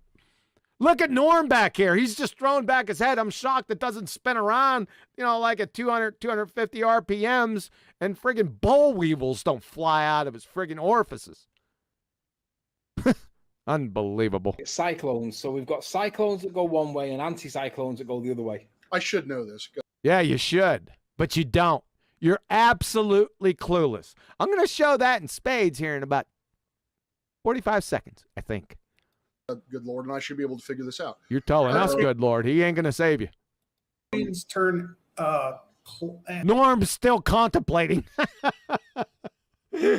Norm! Anti-clockwise in the north. Wait a second. I was swabbing my deck. I remember I was out there on the ocean on a ship that was turned to the southwest, and I was swabbing my deck while listening to the Bangles, and cyclones spin upside down. So basically what it's saying is that there's a deflection. If you're traveling east... No, there's no deflection. No, sunshine. No. There's an apparent deflection. Not an actual deflection, an apparent deflection. No, actually, we say that there is a deflection. No, oh, really? You actually said, you said we. You French. We actually say he's trying to, make him a part of, the hierarchy of pseudoscientists, right? So we say there is an actual deflection, not an apparent deflection, an actual deflection, right? The Coriolis. No, that's not Coriolis then. Coriolis is the perception of Yep, deflection. yep, yep. You see him, yep. Anthony's telling him no. He's yep, yep. Really? I've been getting paid $1,000 a month, if not more. Hey, how far you guys want to go with this? I was just going to add one last thing. Maybe you can round out on this point, which is back to this is the control that they exercise. When he says we, right, that's where Norm goes, this is what we say, right? Again, it's back to, your shackles that you've got over you if you're a globe earth normie, because the priest is going to be telling you what we think and what we say. Even if it's contradictory, you'd better pay attention. Yes, sir. Yeah, I wasn't going to go all through it. If you guys want to listen to it, that is guys on the panel and people out in chat, just flip on over to yesterday's video. It's QE Live, the treatment, Baltards, PhD, Rob Parks, and Norm, the Nitwit Engineer, Part 3. That's just the tip of the iceberg right here. So, anyone else have anything to add? We've kept repeating the same message, and it's what's going off in that conversation. Pull them back to what Coriolis is. Every time they go sideways, they're trying to make a new definition for it, which fundamentally opposes what Coriolis is. Yes. Yes, and I go into those definitions here, right? Most Ricky Tick. So we go over what the Coriolis effect is, 1, 2, 3, 4, 5, and show how what he says it was, it just is a direct contradiction to it. Yep. That's the only thing is just to reiterate what Nathan says. There's a number of okie dokes. Some of them, or most of them, are getting a bit more geeky, but the most fundamental one is the one that Nathan keeps highlighting, which is to start to describing things from the plane, or the projectile. That's the first point of the flim flam, the okie doke, as Chuck could say. So to spot that is a fundamental, I think. Before, yes. Otherwise, they carry on. And like I say, there's a reason Nathan reiterates it a number of times. Yeah, you have to stop them there. Right. You have to stop them there, because if you don't stop them there, it's more or less, and we talked about this before, a tacit acceptance. And you're going to get, if you accept one of their necessary antecedents without rebuttal and just let them go, then you're complicit with it. So down the line, when that complicitness, when that piece of information comes back up, and if you object to it, then it's already too late. Follow? So you got to be quick on your feet. You got to be able to think on your feet, right? You have to know these arguments inside and out. You don't have to be a rocket scientist. Just rely on the main points of the argument. They could be destructed and deconstructed very easily. Yep, that's it. That's all I had. Oh, I still love the one I've noticed now is asking for the magnitude of a effect you never observe or you don't observe. That's just beautiful. I love that. No, you need the measurements of it, of the things that don't exist. It's beautiful, beautiful. Again, you see, it's a burden of proof reversal, isn't it? What, you want me to tell you the magnitude of the effects that we don't experience based on your model? You want me to do that calculation for you? Why? We don't experience it.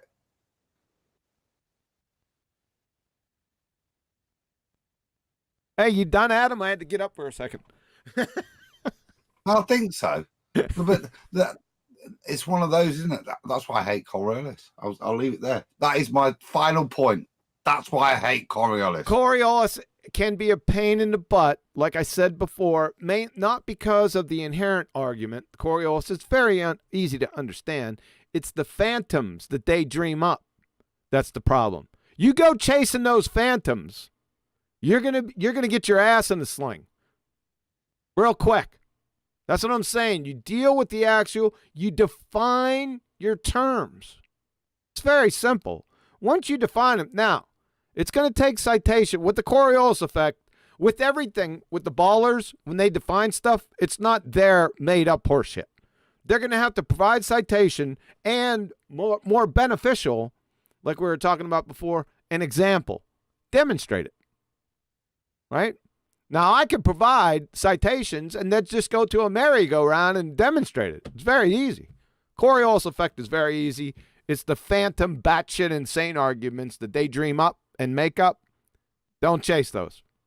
I'll tell you that right now. You're going to get your ass in a sling. All right. Anyone else? Nathan? No, I don't think so. Do you want me to round out? Yes, sir. Well, with that, a huge, massive, enormous thank you to all of you who've tuned in live for liking, commenting, sharing, subscribing, smashing the super chat, going to the website. Maybe I should give that a plug. I don't normally do that on the outro, but I will do on this occasion. Be sure to check out globeterminator.com and brush up on the arguments if you're actually involving yourself in arguments about the flat earth and about how the earth is not a sphere. Then you need to check out the website. It's all laid out in the most concise terms. So be here or be sphere on the globeterminator.com website. Obviously, another massive thank you to all of today's Ballbusters for making today's live show possible. I've been Nathan Oakley, and we will see you all in the next Ballbusters.